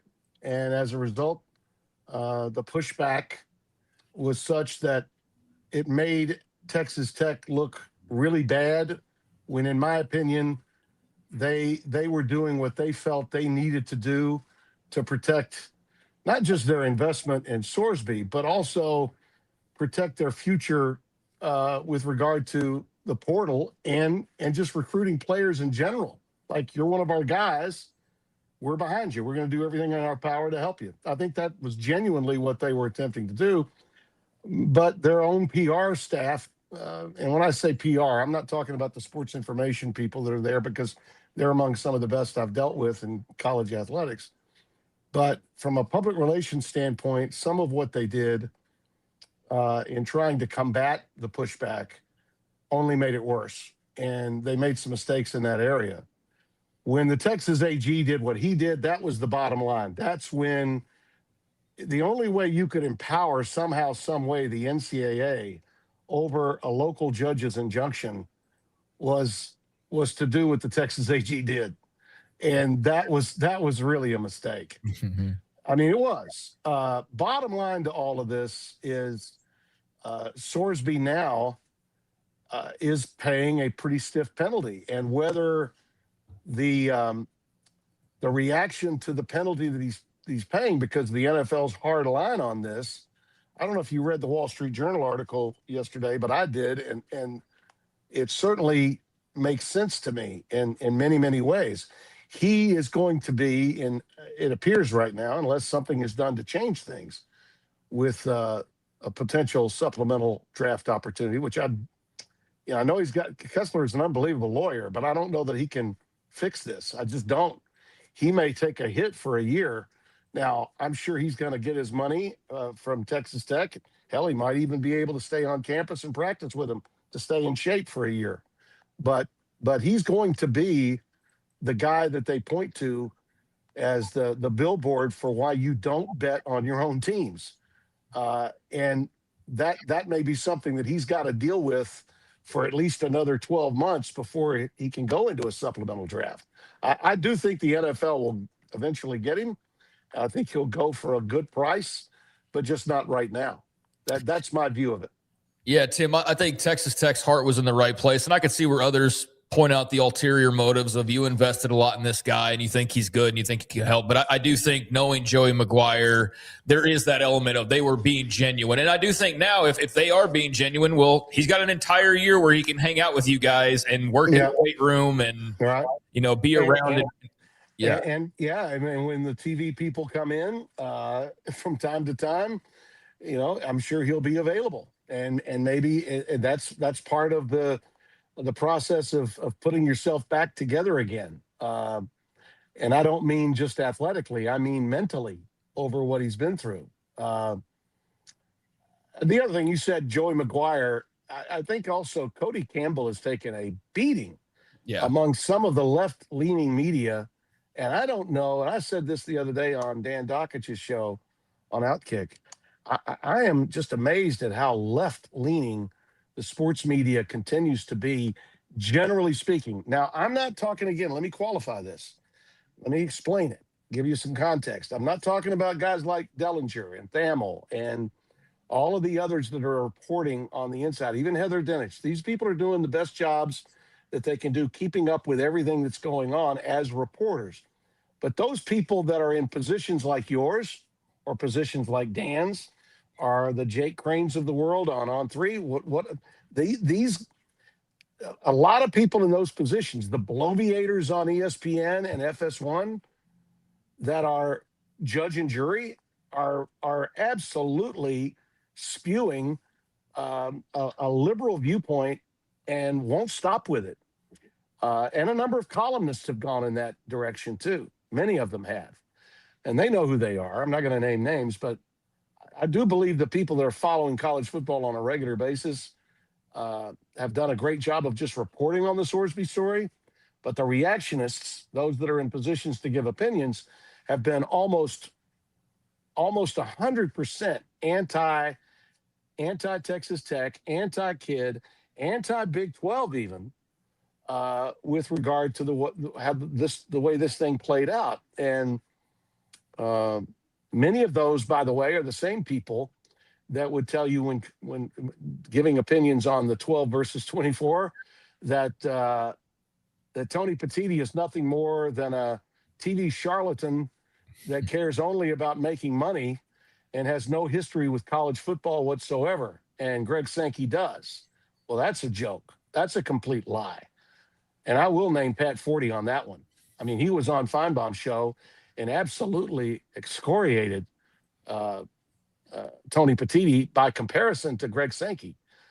Greg Sankey comes from the enforcement arm of the NCAA. He is a bureaucrat, and there's no denying that. And yes, he did get a job with the Southland Conference, and he has come up through the ranks, so to speak, and does know about all of Division I, perhaps in ways that Tony Petitti doesn't, because Tony was an executive in television. But Tony Petitti, for crying out loud, he was the guy that helped put together Roy Kramer's first ever playoff game in 1992 as a junior executive at ABC Sports. He was the guy that co-authored the Bowl Championship Series, which got the Big Ten and Pac-10 to play along with the rest of the CFA so that we could have one play two for the national championship in a one-game only deal. That wasn't happening before. You know, Tony's biggest loves, and I met him when he was a young programming whiz at ABC, and I was still working at ESPN. His two biggest loves were college football and baseball. And of course, he helped put together the MLB network, and a lot of the the changes that we've seen in baseball that have been positive changes were his ideas. I mean, they were. And I think in college football, if you look at what he said this time a year ago about 24, you remember the reaction to it, fellas? Mm-hmm. Yeah. You remember that? And I got on here with you guys and I said, fellas, if you look at this big picture, if you just take a step back, this makes a lot of sense. And now I think even those that were doubting the validity of such an idea are now saying, well, we're eventually going to 24. 12 months ago, we weren't saying that. And so he has convinced his constituency outside of Greg Sankey that 24 is the way to go. And ultimately, because these two share the same dilemma with what's going on with this bill that Cody Campbell and company have put together, Mr. Levine of the New York Yankees and the Cruz Cantwell bill that's now gotten to the Senate floor and will be up for a complete vote. I think those two are going to have to find some common ground very quickly, because I don't like necessarily this bill. I don't, all of it. I agree with the Big Ten and the SEC on the problems that they see with it, but they were the ones asking for the help. They were the ones bemoaning we need congressional intervention. Well, this is what happens when you get congressional intervention. And no one was screaming louder for that than was Greg Sankey. Tim, I was just curious, like, if you take away Brendan Sorsby specifically, I listened to all the arguments about, well, they're advertising gambling and they're doing this or that. Would, like, if you were Commissioner Brando, is Brendan Sorsby or the next guy who finds himself in the similar situation, James Young, let's say, does he get a second chance to play college football, or is he done in your opinion? I think he's done. You can't bet on your team. So that would be your stance, just bottom line, yeah. Yeah, you can't. You cannot. And this is why I believe that they're making an example of Sorsby. Okay, the disappointing aspect of this, from my vantage point, is the lack of culpability on the part of those of us that are in media. And listen, I get it. It all changed. Everything changed with gambling, and as a result, we had to change with it. But that said, I don't work for a company that's got me holding a mic flag that says DraftKings or FanDuel on it. I don't. Is the company I work for involved in gaming? Yes, they are. Do they run ads for it? Absolutely, they do. And ESPN is as involved as the company I work for is. The to me, the greatest hypocrisy of it all is you could see somebody in the middle of doing one of their shows, one of these blogs, and just condemning the kid, and then they go to a break on their own blog, and the first thing that pops up is a commercial for DraftKings or FanDuel. Putting code Sorsby for 15% off. Yeah. Yeah. I mean, it's just, that's the part that's absurd about all of it. And I believe what ultimately happened here is the right thing. I never thought Sorsby should play after we found out what we found out. But I did think that the overreaction to a local judge granting an injunction, how in God's name could you be that over the top when in every other case that we've seen, short of Bediako in basketball at Alabama and Aguilar in football at Tennessee, in every other case there was an injunction when dealing with eligibility that was granted by a judge in a local area, okay? And yet, in this case, because it was Texas Tech and because it was the Big 12, a lot more was made of this than was made of other situations that popped up, including the Trinidad Chambliss circumstances at Ole Miss. And by the way, I'm happy that kid got his extra year of eligibility. I thought he deserved it. He should have gotten that extra year of eligibility. But I think we all have to look ourselves in the mirror, I think, a little bit when regarding the kinds of critical commentary that come in the aftermath of these stories when they pop up. Okay, we gotta see the big picture, have some self-awareness of the world around us. Tim, there is no pause. There is no gap. There is no, and I love the way what we have at our fingertips these days, but with social media, there's not picking up the paper and the next day all these stories happen. And you go to the coffee shop or you see somebody, there's no space. I mean, everyone is at each other's throats, it seems Always. like. And that may be a little bit over the top, but it's like, no, it is. Yeah, it is. Again, I go back to, the reaction to it. And the bloviators would have had you believe, that without Brendan Sorsby, okay, that Texas Tech was doing this solely because they're nowhere without him, that they are lost without him. They've lost their two best defensive players. They were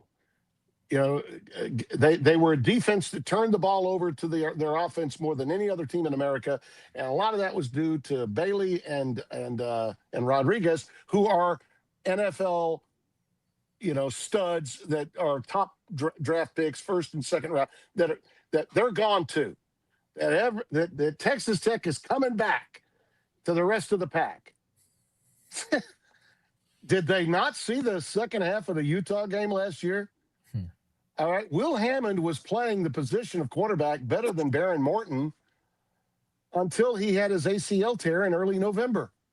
And when I was doing a game as far back as the Oregon State game, week 2 of the college football week, it might have been week 1 of last year's college football season in early September when they were playing Oregon State and blew them out. Will Hammond, I was told by Joey and by the people that were there, hey, this kid's great. When Morton's done, we're more than confident. We got our quarterback situation taken care of.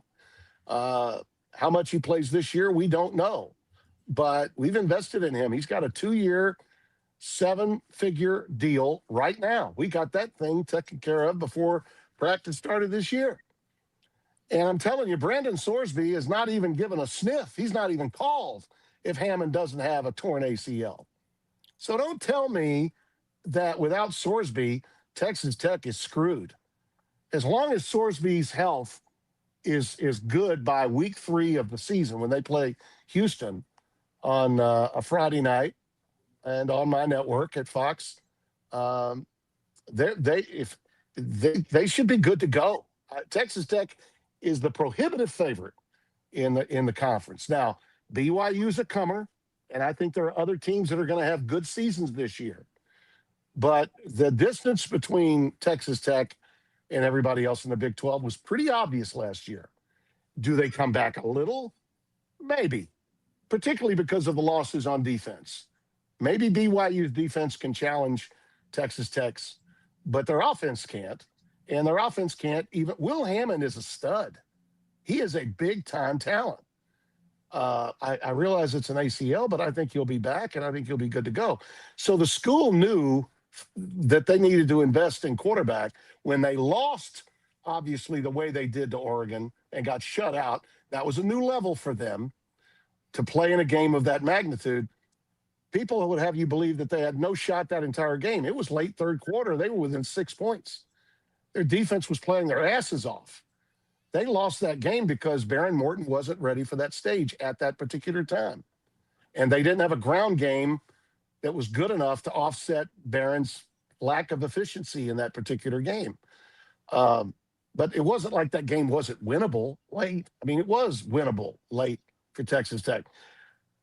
There's just an elitist view among a left-leaning media outside of the major conferences to denigrate all things Texas Tech or any school that has a makeup similar to Texas Tech, a school that's never been in this particular conversation.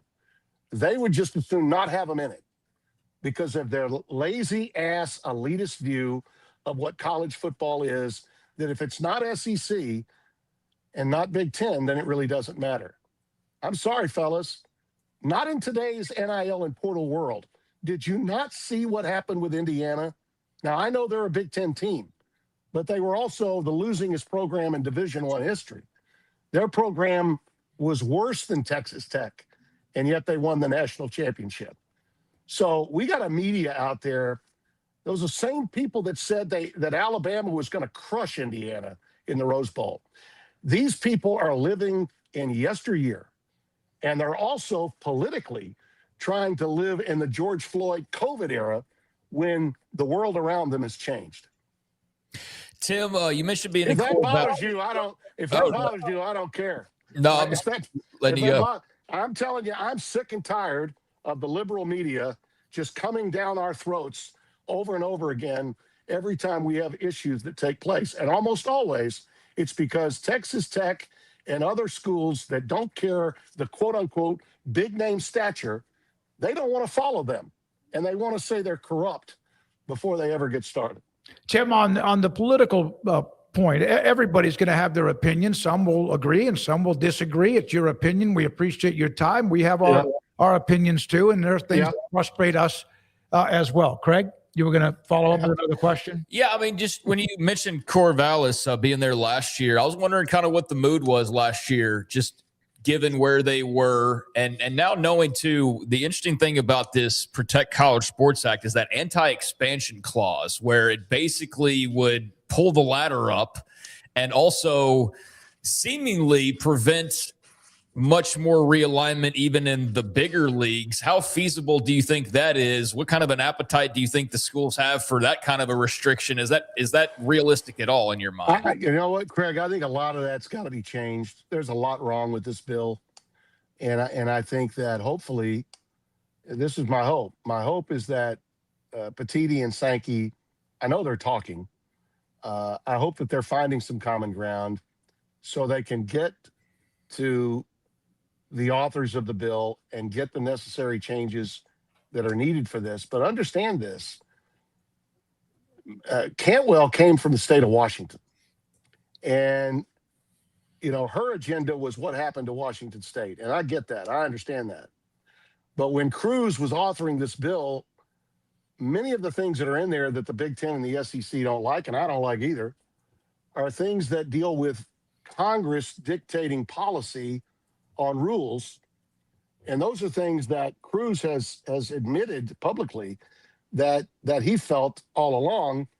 The people that run the sport know a hell of a lot more than Congress knows about college football. They need to be able to implement their own rules, and they also need to implement their own enforcement of those rules. Well, he wasn't going to get that bill onto the Senate floor unless she said no, and this is what happened. that part of the bill is that's the part of the bill that she wanted in there, and it's called bipartisan. But let's be truthful. How many Democrats besides her and maybe a handful of others are going to be behind it? A scant few. The only way this thing gets punched through is if Cruz and his whip can find the votes on the Republican side. And right now, they're not going to be able to do that with the Big Ten and the SEC holding firm that there's a lot about this thing they don't like. So that means they got to all get together and make the necessary changes. But the clock is ticking. This Congress is going to be done by the end of the year. And the clock is ticking on them. So It's quite the dilemma. I just hope that it actually brings Tony Petitti and Sankey together so that they can find this commonality, because we need to move away from this bill and start talking about the 24 and getting that run through. That debate is the bigger debate. And that's got to be done by December 1. Okay. Now, they apparently, when they met last week, made some inroads on that. And I heard you guys talking about the calendar and the timeline before I came on. I sincerely hope, David and Craig, that we can get to that point. We got the Sorsby thing hopefully behind us. Now we need to get this bill either repaired, modified, and voted on, so that we can get on to the things that are really important. Because financially, they've got to find some way of getting those guardrails up. And I don't know if this bill doesn't pass in another form, hopefully, if this bill doesn't pass, I don't know how they're going to do that. So now you're just living year to year and you're just trying to make as much money as you can make, which is, by the way, another reason why they got to go to 24. Yeah. They got to go to 24 because they got to have the money now. Linda Cohn, ESPN legend, been there with them. I know you were at ESPN early and on, and I saw you make a couple of comments about her. I always just thought of her a true pro. I never thought of her as someone that thought she was the show. I always thought of her as someone that did her damn job and did it very, very well. Yeah. I know she was a huge hockey fan, among others, but your thoughts about working with her when you did? Well, I didn't work with her a lot, Okay. but I was in her midst quite a bit, because when she was hired, I had just worked play-by-play with Vince Dooley in the fall of '89. And then from 90 to 93, and Linda got there in 92, late 92. I was coming back and forth between Shreveport, where I'd moved away from Farmington, Connecticut and I was going back up there to host wraparound shows to college football, halftimes and all that. By this time, Chris Fowler had moved in, replaced Bob Carpenter to host game day in 1990, 91. And they needed somebody to do halftimes and between games, and then have a guy that could go out and do a Thursday game, which I did that as well.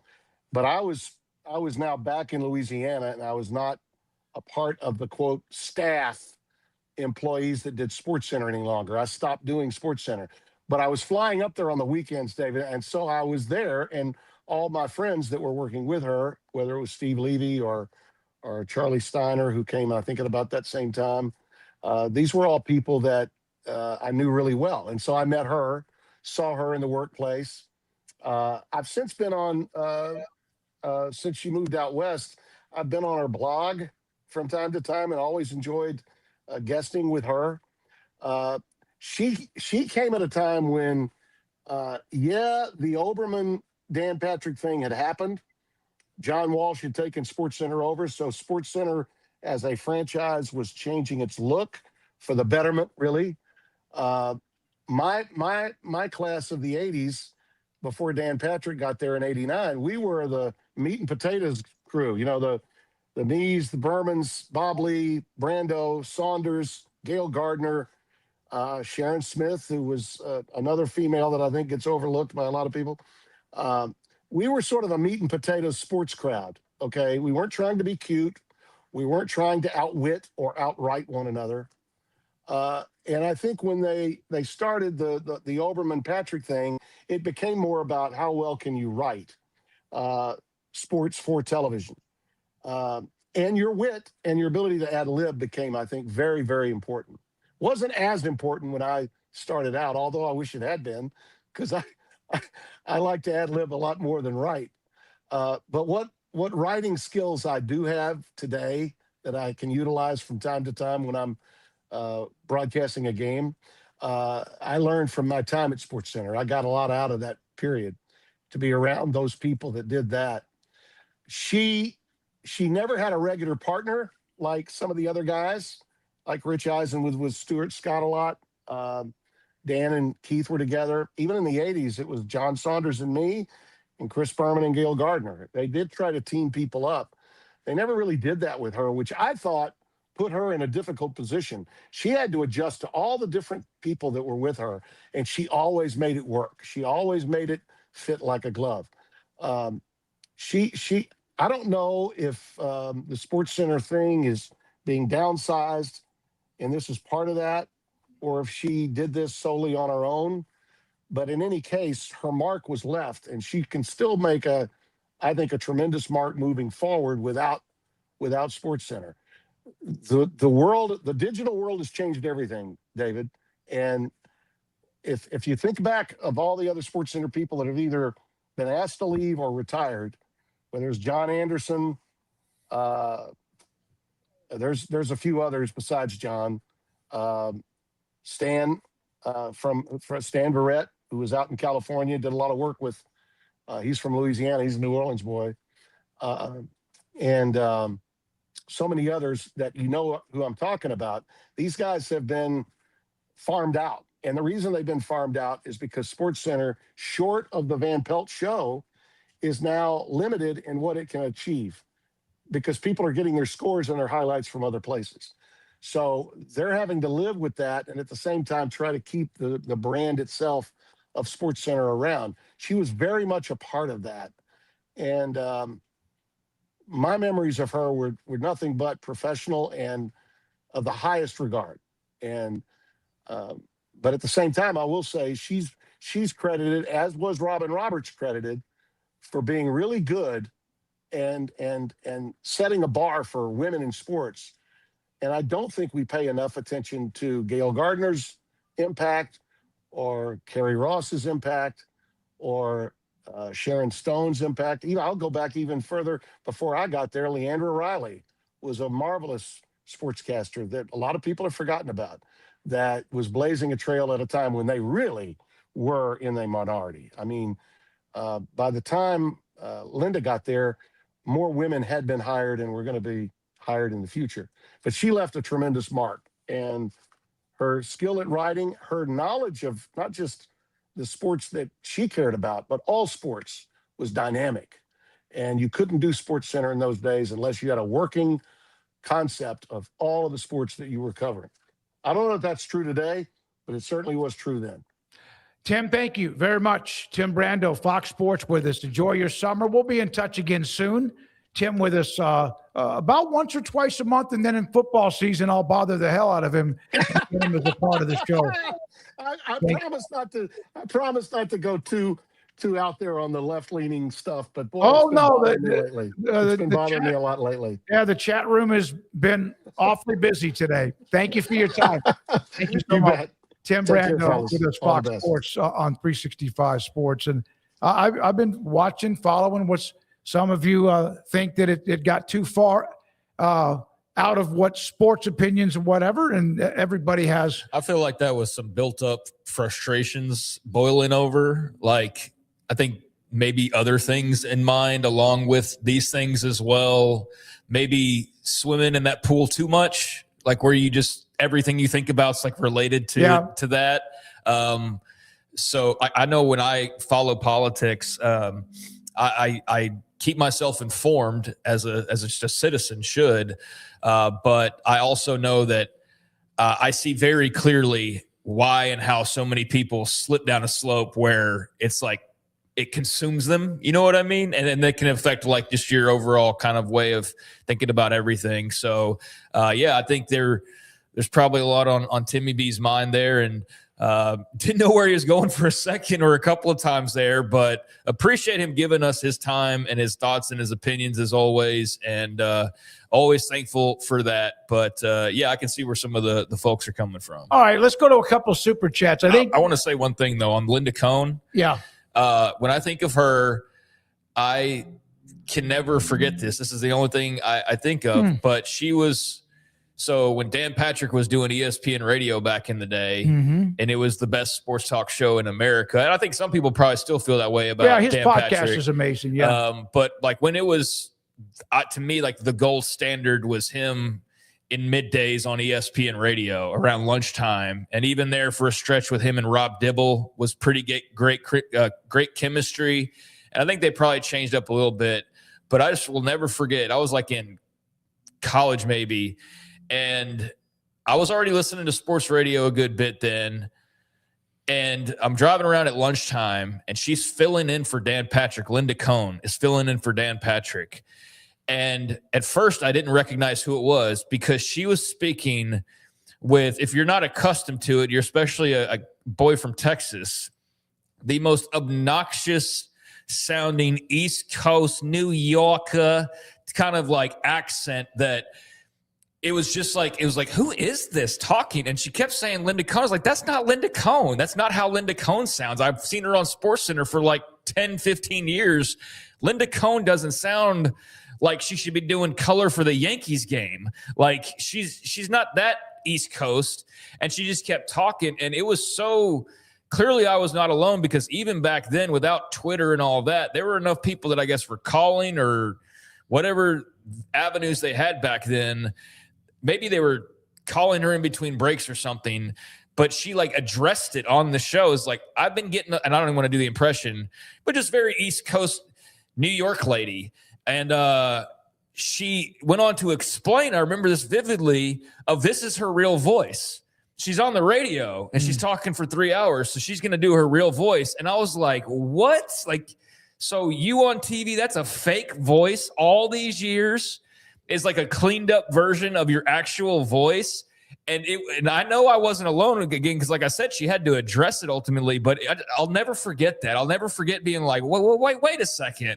She has a completely different voice doing the radio than she does at SportsCenter. It was wild to me. Yeah, I don't remember that. I do know this, that I one time was able to interview her at a Super Bowl on Radio Row. She was great. And she always was East Coasty. Yeah. But yeah, and if you really think about it, I don't know this for a fact, that if you look at most of the networks, whether it's sports or news, not so much news, it's pretty vanilla of where you're from as far as East or West or South or whatever. But some, I get like if you're from the South, you clean up your country accent a little bit, but it was like, it sounded like if you would have known it was Linda Cohn. You could get away with probably more of an East Coast accent than you can anywhere else. Or if you had it from somewhere else, it's just almost like, okay, that's fine. We all are in the New York, Boston area. Yeah, no, I found it very odd. And I know I hear people on YouTube and various podcasts and stuff that you could tell they're trying to put on a little bit of a tougher voice and it just doesn't sound totally natural, like that kind of a thing, Mr. Microphone.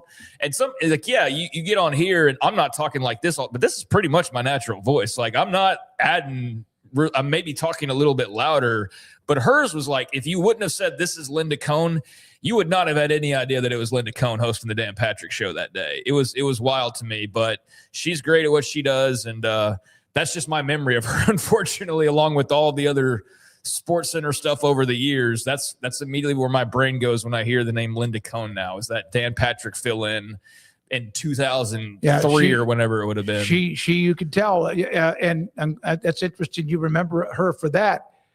Now let's look at a couple of super chats. One, it is from Bracket Cat. Only the best guest here on the Best Sports Show. Thank you, Bracket Cat. Earlier, we had Brett McMurphy, one of the best, if not the best, college football columnist, as is Sam Kahn from theathletic.com, and then Tim Brando from Fox Sports that we just had as well. So thank you for that recognition. Tomorrow, Houston AD Eddie Nunez is one of our guests, along with Tarleton State President James Dr. Hurley will join us. And do we have another one, Rez? Kim Coulter Brando equals money, ... Thank you. Thank you for the super chat from Kim Coulter. Also from Bracket Cat, we appreciate both of you for the support of this show. Yeah, absolutely. Thanks, guys. And as always, appreciate you. And yeah, when he was talking about some of the coverage of Sorsby, I get where you're coming from there. I immediately just bounced around to like the first night this happened or the second night. Like I've maintained all along what my stance was.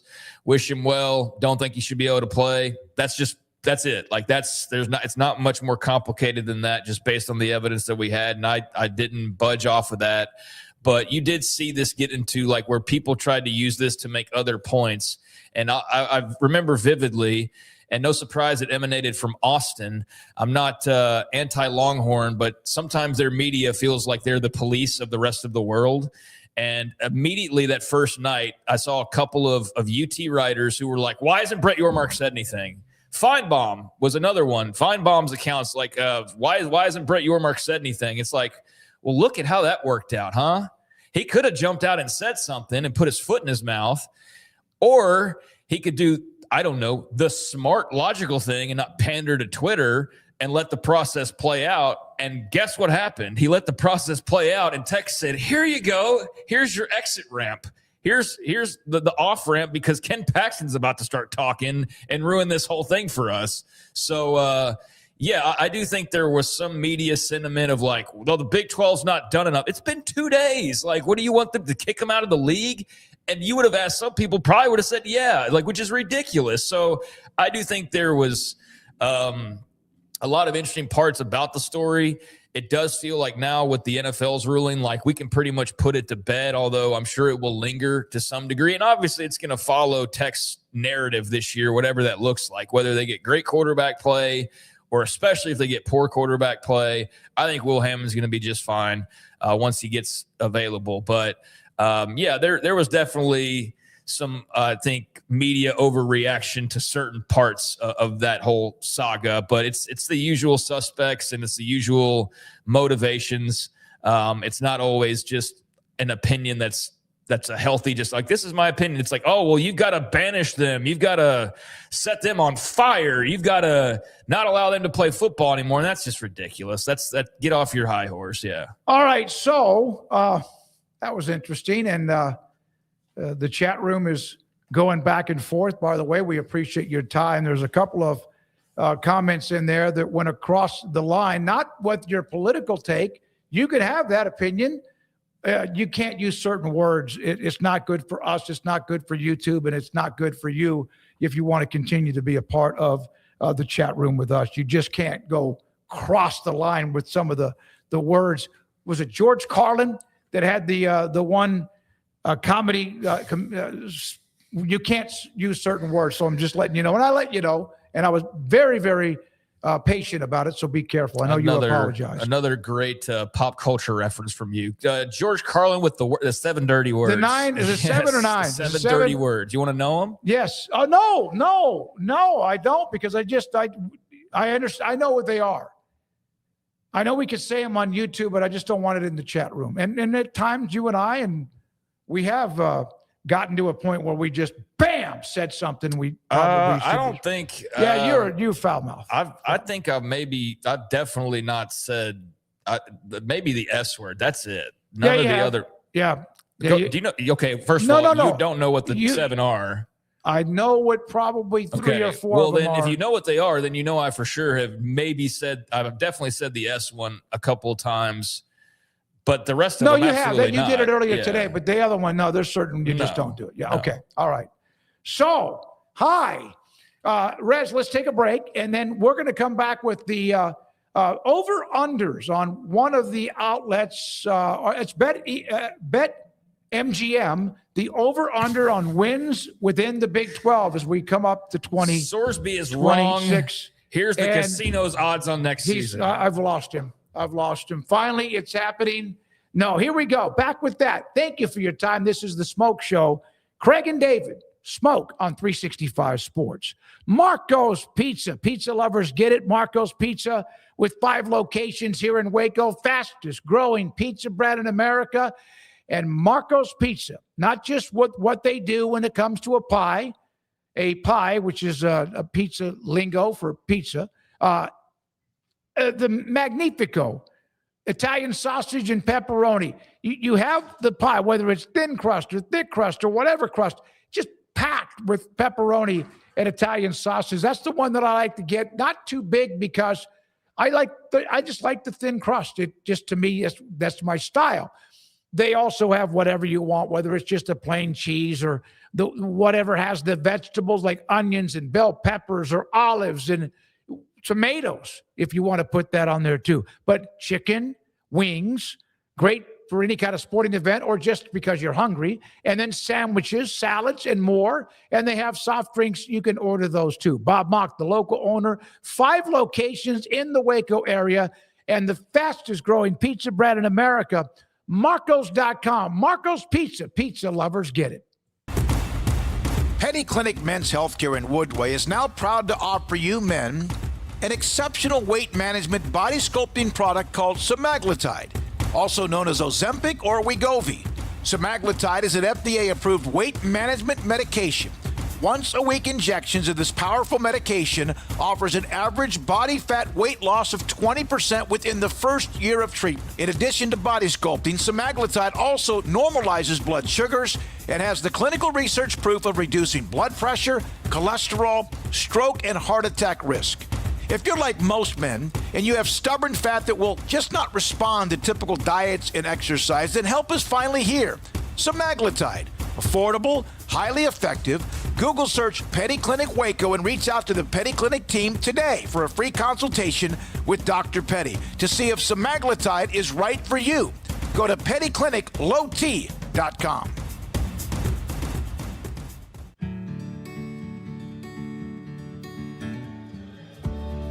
Whatever it is you wrangle, whatever seeds you sow, no matter what you nurture or what you choose to grow, at Texas Farm Bureau Insurance, we're proud to protect all Texans.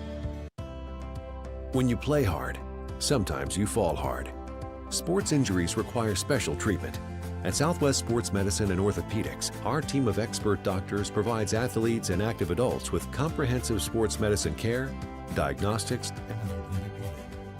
Whether you're in high school, college, or beyond, we'll help you get back on the field. Call on the team physicians for Baylor Athletics. Call Southwest Sports Medicine and Orthopedics.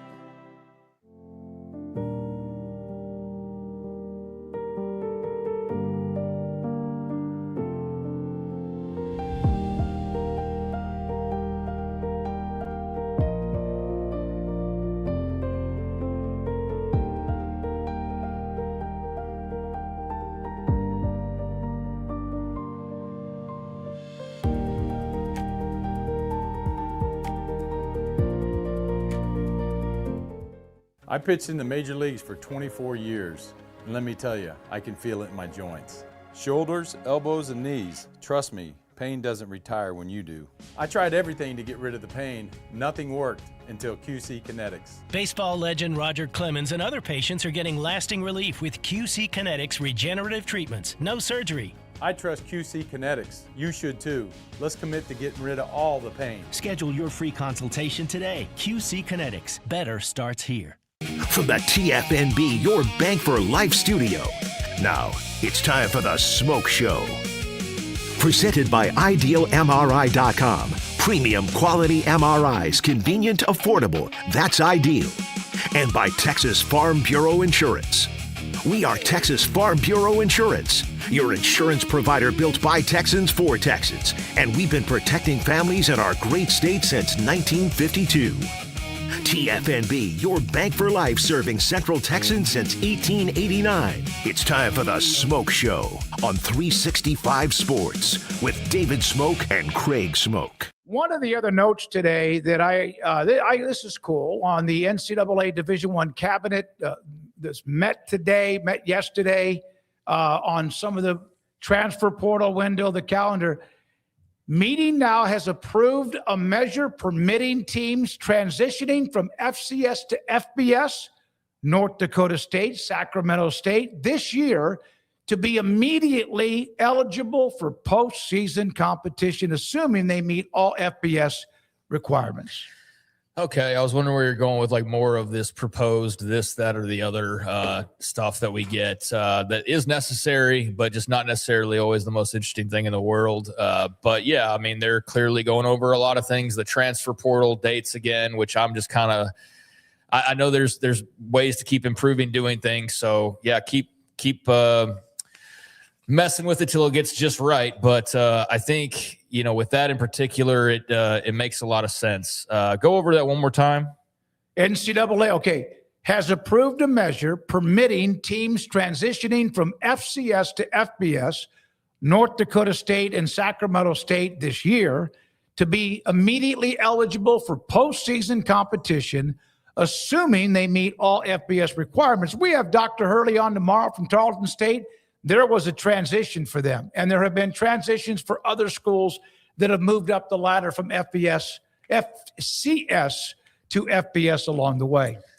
I'm good with that. I think you've seen more than enough schools like JMU, for example, pretty quickly find their footing and don't really need a buffer period to figure out. But like, this wasn't anti-FCS schools. This was just to make sure you didn't have people just willy-nilly jumping up and then being like, oh, we made a mistake, got to go back down now. Like, you just were making sure, if anything, that these schools were ready for the task at hand. And clearly James Madison was, and there have been others that have shown that they've been ready as well. So yeah, I think that's just that makes sense. The other thing I saw out of that was, because I do think because now I think there's been enough examples of where you don't really have as big of a concern about that being an issue as you did before. Plus, I think the ladder's about to get pulled up anyways, and so you're going to have a lot less of that happen. And if it's going to happen, it's going to have to happen like now. Yeah, because if you had to wait in the transition period, which I think used to be like 3 years,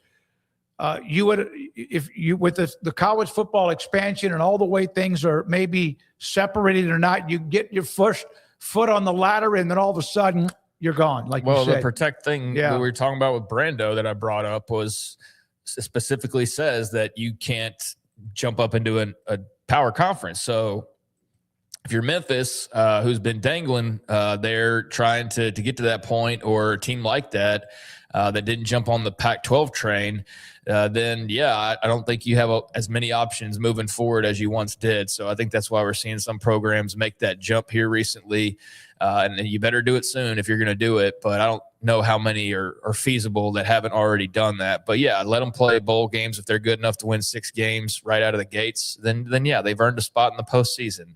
But I think they were just trying to be protective. But you know what? That's how you do things. You have an idea. You think you're doing it for the right reasons. You let a little time go by. You understand, oh, you know what? There's a better way to do this. So let's do it a better in a different way. The other thing I saw come out of that is that they're again proposing the potential for practices, but it was more specific than what I'd seen when like Dion and Fran Brown were proposing it, like Syracuse and Colorado having joint practices. This one was a different scenario that was more like, I don't know if it said FCS, but I saw it scrolling and passing a little while ago, but it intrigued me. Okay, here you go.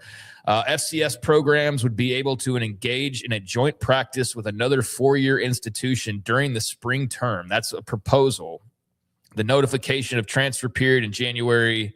Okay, that's, I think, something that's for the transfer portal, the 15 down to 10 days. But yeah, I mean, one of the ideas here is FCS programs could have a joint practice. So that's one of the things that we've talked about before. Like I said, Dion and Fran Brown have talked about doing that. They were prohibited from doing so at least twice.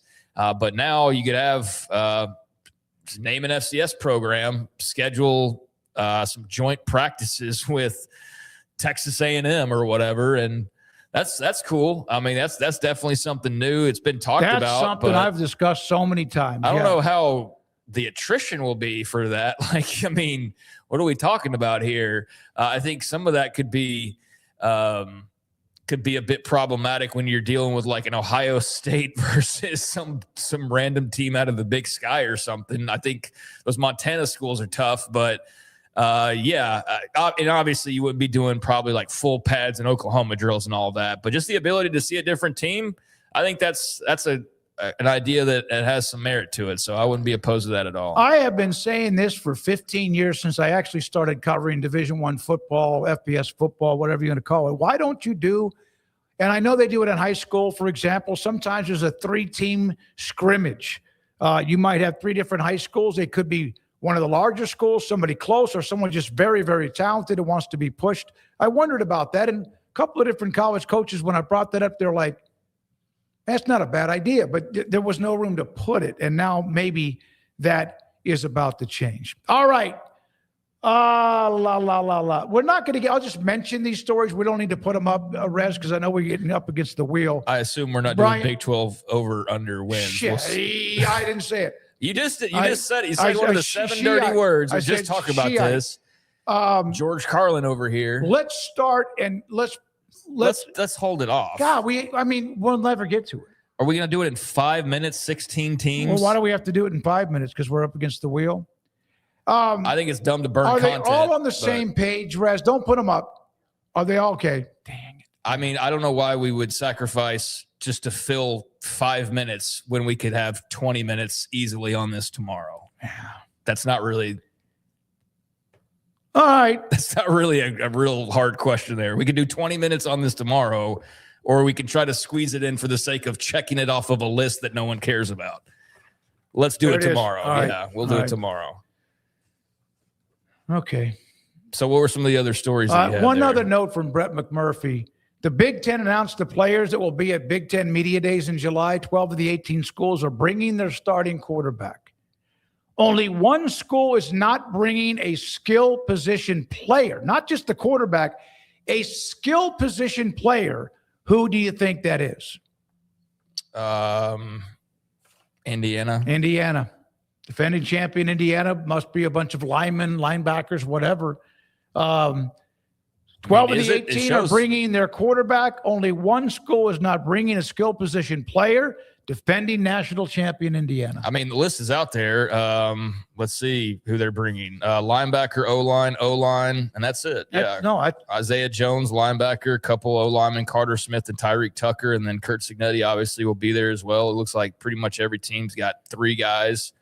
So, I mean, you're not going to sit there, I guess, and throw Josh Hoover right out there before he's played a game for you, but super intrigued by them, and that's very Indiana to, just have a defender and a couple linemen. But, I mean, Nebraska, center, tight end, cornerback. Some of the others, I mean, pretty much have all skill guys, but Nebraska – there was a time during media days back. The first one I attended was like 15 years ago, and you had to be a senior. You know, you kind of went through that like a high school thing. Now it's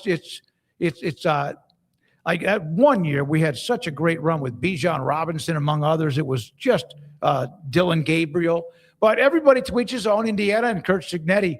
There is a fantastic feature on him from Chris Lowe at On 3. About Kirk Cignetti and what he thought when he first arrived on the Indiana campus. Once he took the job, it's just really, really, really good. Yeah, Chris Lowe's good at doing the deep dives and telling stories. I mean, Iowa, DB, linebacker, tight end. I know tight end's a skill position, but I think it just depends on the makeup of your team and who your older guys are. Yeah, linebacker has to be. Iowa has to have a linebacker, right? All right, so Rez, Michelangelo Flores is running the mothership today. We had a crowded room in there with Houston Hall, Miracle from University High here in Waco, and also Garrett Ross is back after a chance to get away. Logan Begesi and Andrew Valade also doing what they do. It is time to spin the wheel.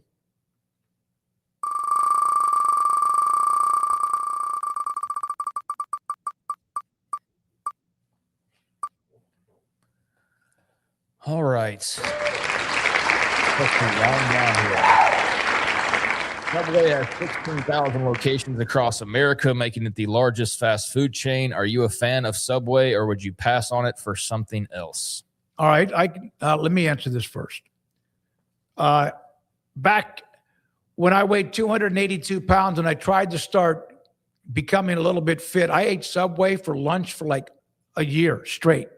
Not kidding. And I'm not one that likes to eat the same thing over and over again, but I did. And I used to get the 6-inch wheat, double turkey with lettuce, tomatoes, a little bit of that honey mustard or whatever, salt and pepper. I did that for lunch, at least at work, for what seemed like about a year. So I do enjoy Subway. Did it work? Yeah, it did. Yeah. Well, I mean, you cannot out-exercise your diet, but having that was something that gave me a little bit of something, and it also was kind of light. Yeah. I'll put pickles on it too. Okay, got your full order there. I don't like it much anymore. I like a good sandwich, but the last couple of times I was at a Subway, unless they want to sponsor us, and then I will love to eat Subway on a regular basis again. But if you don't, then yeah, just my actual answer is no. I haven't been to one in a really long time. The last couple times weren't the best. Didn't feel like it was just all that fresh or all that clean. And I know that's not every location, but it was the locations that I would typically go to. And I was just like, you know what? I don't think I really like this anymore. So no, I haven't been. I guess my answer would be I would pass on it for something else. Yeah. Kehlani, did you enjoy it or tolerate it to lose weight? I don't care losing weight. I'm not going to eat something if I don't tolerate it. I'm going to eat it because it's pretty good. And I did that. It was perfect. It was kind of like my little default kickstart every day for lunch. So thanks for asking that question. I get that. I get the where you're coming from though, because like I've seen people they just eat like cottage cheese to lose weight like or lettuce, whatever. But you do not because you liked it because you're trying to lose weight, but you liked it. So that's good that you got the dual benefit there. So. Not big high marks for Subway here. My mom, your grandmother, used to have, and she used to battle weight problems all the time. I mean, a lot. And she would have every day she would get a piece of like one of those big leaves of lettuce and put cottage cheese on it. And I can't even imagine doing that once, much less doing it quite a bit. Yeah, I'm not the cottage cheese. I don't like the consistency of that, but to each their own. So, all right, what are we doing as far as poll questions? All right, here? let's do it. We got 2 quizzes. We're on a great run. Andrew Valet dialing this up. Andrew with the first one. Here we go. On this day, 2010, John Eisner beat Nicholas Mahut in the longest match in sports history. How long was the official run time of the 3-day Wimbledon marathon? I have no earthly idea on this question here. I'm not deep in the tennis trivia game. I like to look at the images to the left. 7 hours, there's the clock. And then 9 hours battery, plus or minus. Then you have the sand dial, right? Is that what it's called? 11 hours, 5 minutes? Hourglass. Same thing. It's got sand in it. Sand then dial. The rocket ship for 14 hours and 30 minutes. I want to think, on these, I always go with the longest one. But, I mean, like, I don't know. It wasn't 7 hours because I've seen some Wimbledon matches that are 5 sets that will go forever. Always remember 4th of July back in the early 80s when McEnroe and Borg went 5 sets. It was a marathon. But I'm gonna say, boy, 14 seems too much. But I'm still gonna go with the highest number. All right, we'll go with you. And if you're wrong, it's all entirely on you. We're in a tremendous run. Let's see what That's it is. why we're doing tennis questions suddenly. Yeah, why are we doing that anyway? Wimbledon's coming up on soon. Here we go. 11 hours and 5 minutes. 183 games over 3 days. Wimbledon's going on right now, actually. Yeah, Eisner finally outlasted Mahut, winning the 5th set 70-68. It's like a basketball score. The deciding set alone went 8 hours and 11 minutes, longer than any complete match in tennis history. The marathon was so extreme that Grand Slams later adopted final set tiebreakers, making this record one that may never be broken. Yeah, that's entirely too long to decide a match, but kudos to those guys. Outstanding athletes, tennis players, kind of endurance I could only dream of. But yeah, I have immense respect for the athleticism and the lasting like power of just having to be on for hours at a time in one-on-one settings or sometimes teams. But yeah, man, just way too much running around for me. My legs would not allow me to be a tennis player. So don't know how they managed to do all that, even with the break and everything. That's just crazy. I alluded to the early 80s with McEnroe and Borg, and Wolf said early 80s is crazy. Ancient times. Yes, thank you very much. It was 40 years ago, that match, even over 40 years ago. All right, quiz number 2. We cannot go 0-2. We do not go 0-2 on this show. We rarely even go slip to 1-1. Following the Knicks snapping of their 50-plus year title drought, which franchise holds the longest, absolute longest, active championship drought in a North American professional sport at 78 years? Well, it's not the Arizona Cardinals because they've never won, Jack, unless they have like retroactive. Sacramento Kings have not been around that long, right? Is that what you're saying? I'm saying the Arizona Cardinals have never won a Super Bowl, is what I'm saying. And so unless there's a retroactive, like they were the St. Louis Cardinals and they won a title, unless that counts. That's right. You're right. Did they win one? No, they lost in that Super Bowl to Arizona when Harrison had that long fumble return, like 98 yards in the last play of the half. No, they have not won. I think it's got to be the Arizona Cardinals. I think it's the Cleveland Guardians. I think it's the Arizona Cardinals. Well, they haven't been in existence. They have not been in existence for 78 years, though. I think that we're going back to when they were a different team is what I'm saying. So if this was not when they were just specifically the Arizona Cardinals, French, but like what they were before that, when they were the Chicago Cardinals. And all right, I'm going to let you. I feel like Cleveland's not won a title in 78 years. We sure about that? I feel like it's. I feel like it's. Of course, we're talking Cleveland Indians at the top, not the Guardians, but that's what they're called now. You make the pick. I'll let you eat or enjoy and celebrate this one. My first gut instinct was the Arizona Cardinals, and I think it's probably dating back to when they were something else. Chicago Cardinals is the one thing I know that they were. Were they also the St. Louis Cardinals officially? They have the St. Louis Cardinals baseball team in St. Louis. Well, no, hold on. Yeah, I do. St. Louis, the team that's now the LA Rams. Remember, they used to be there. I'm going to say, go ahead, Craig. You say the Cardinals. Go ahead and let's just get Arizona Cardinals. Cardinals own the longest championship drought in American sports history, having not won the NFL title since the Chicago Cardinals in 1947. You're too young to know this. 78-year wait is longer than those of the Guardians. I wasn't far off, but I was wrong. Sacramento Kings 75, because I think they used to be the Kansas City Royals. No, the Kansas City, whoever they were in basketball. Toronto Maple Leafs 59. If misery loves company, nobody has been waiting longer. Yeah, they just are definitely not top of mind when you think of championship franchises in North American sports. And I think the Cardinals are definitely just sort of there right now in NFL terms. But yeah, I just assumed it was them, and I assumed it went back to the Chicago Cardinals or some other variation I wasn't thinking of. So yeah, glad to be right there. I knew the Indians had been forever since the 50s, and it has been. But Craig, you got that one, the Arizona Cardinals 78. So we do keep from going 0-2. Craig saved us to go 1-1. All right, let's get to the poll results for the audience. Andrew Valet puts these up during the show, and here is the first one. How do you feel about the NCAA's new age-based 5-year eligibility rule?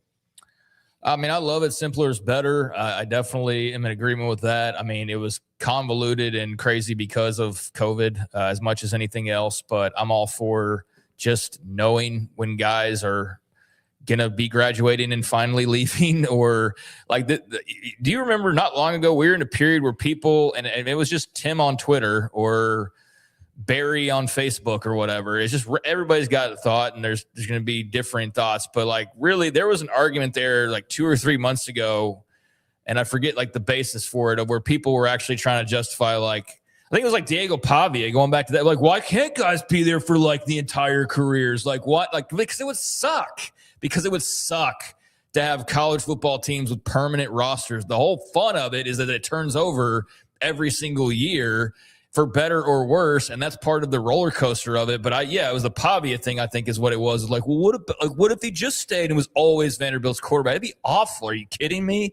So I'm all for reining in eligibility, and I understand there's going to be some downsides to it. Like, there's already the class that will be the last affected by this that's lining up their lawyers. I get it. It's got to be enacted at some point. So whenever that happens, I'll be good with it. I love it. Simpler is better. All right. I like it.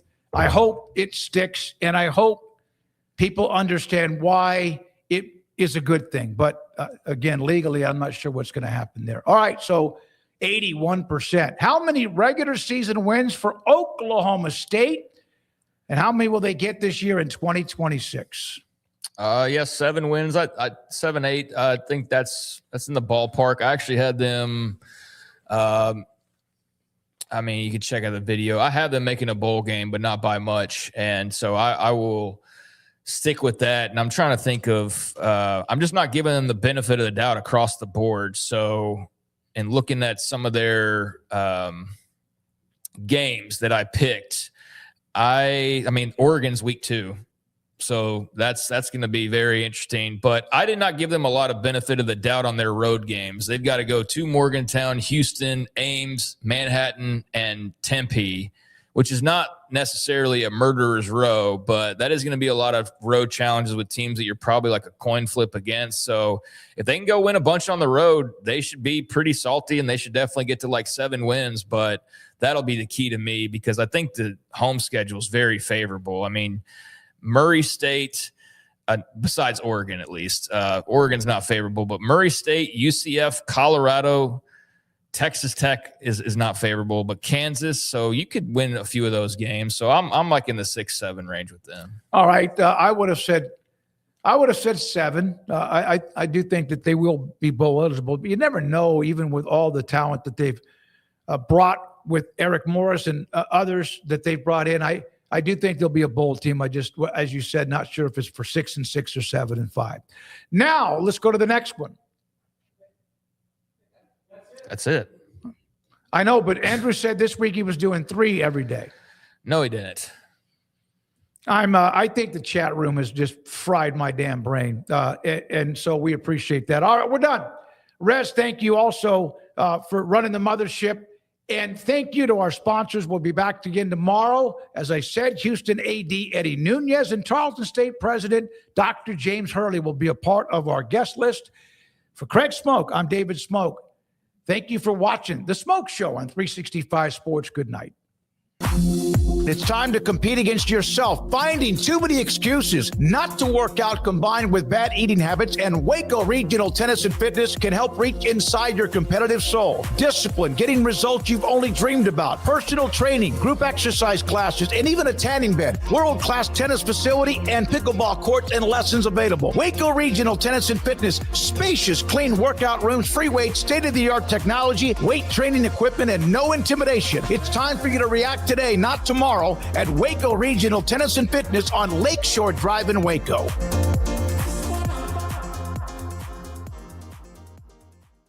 For anyone that's in the car buying mode or looking for a car right now or a truck, I would definitely come by Allen Samuels, get to know the people here like I have, how well I'm taking care of the dealership and how well, service and any kind of warranty issues or those sort of things. Because the way they take care of me, it's made me a Ram driver. And so I don't think they'd want to go anywhere else if they came here. Like Allen Samuels always said, Waco has a lot to offer, and so do we at Allen Samuels Dodge, Chrysler, Jeep, Ram, Fiat. Come by, let's be friends.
Automatic Chef is your local vending, office coffee, and micro market provider, delivering outstanding service to break rooms all over Central Texas for over 50 years. Automatic Chef brings the best products to your location at the best prices. With hundreds of choices in fresh food, coffee, snacks, and drinks, make break time great again with Automatic Chef. Automatic Chef Canteen, 6900 Imperial Drive in Waco, or online at automaticchef.com.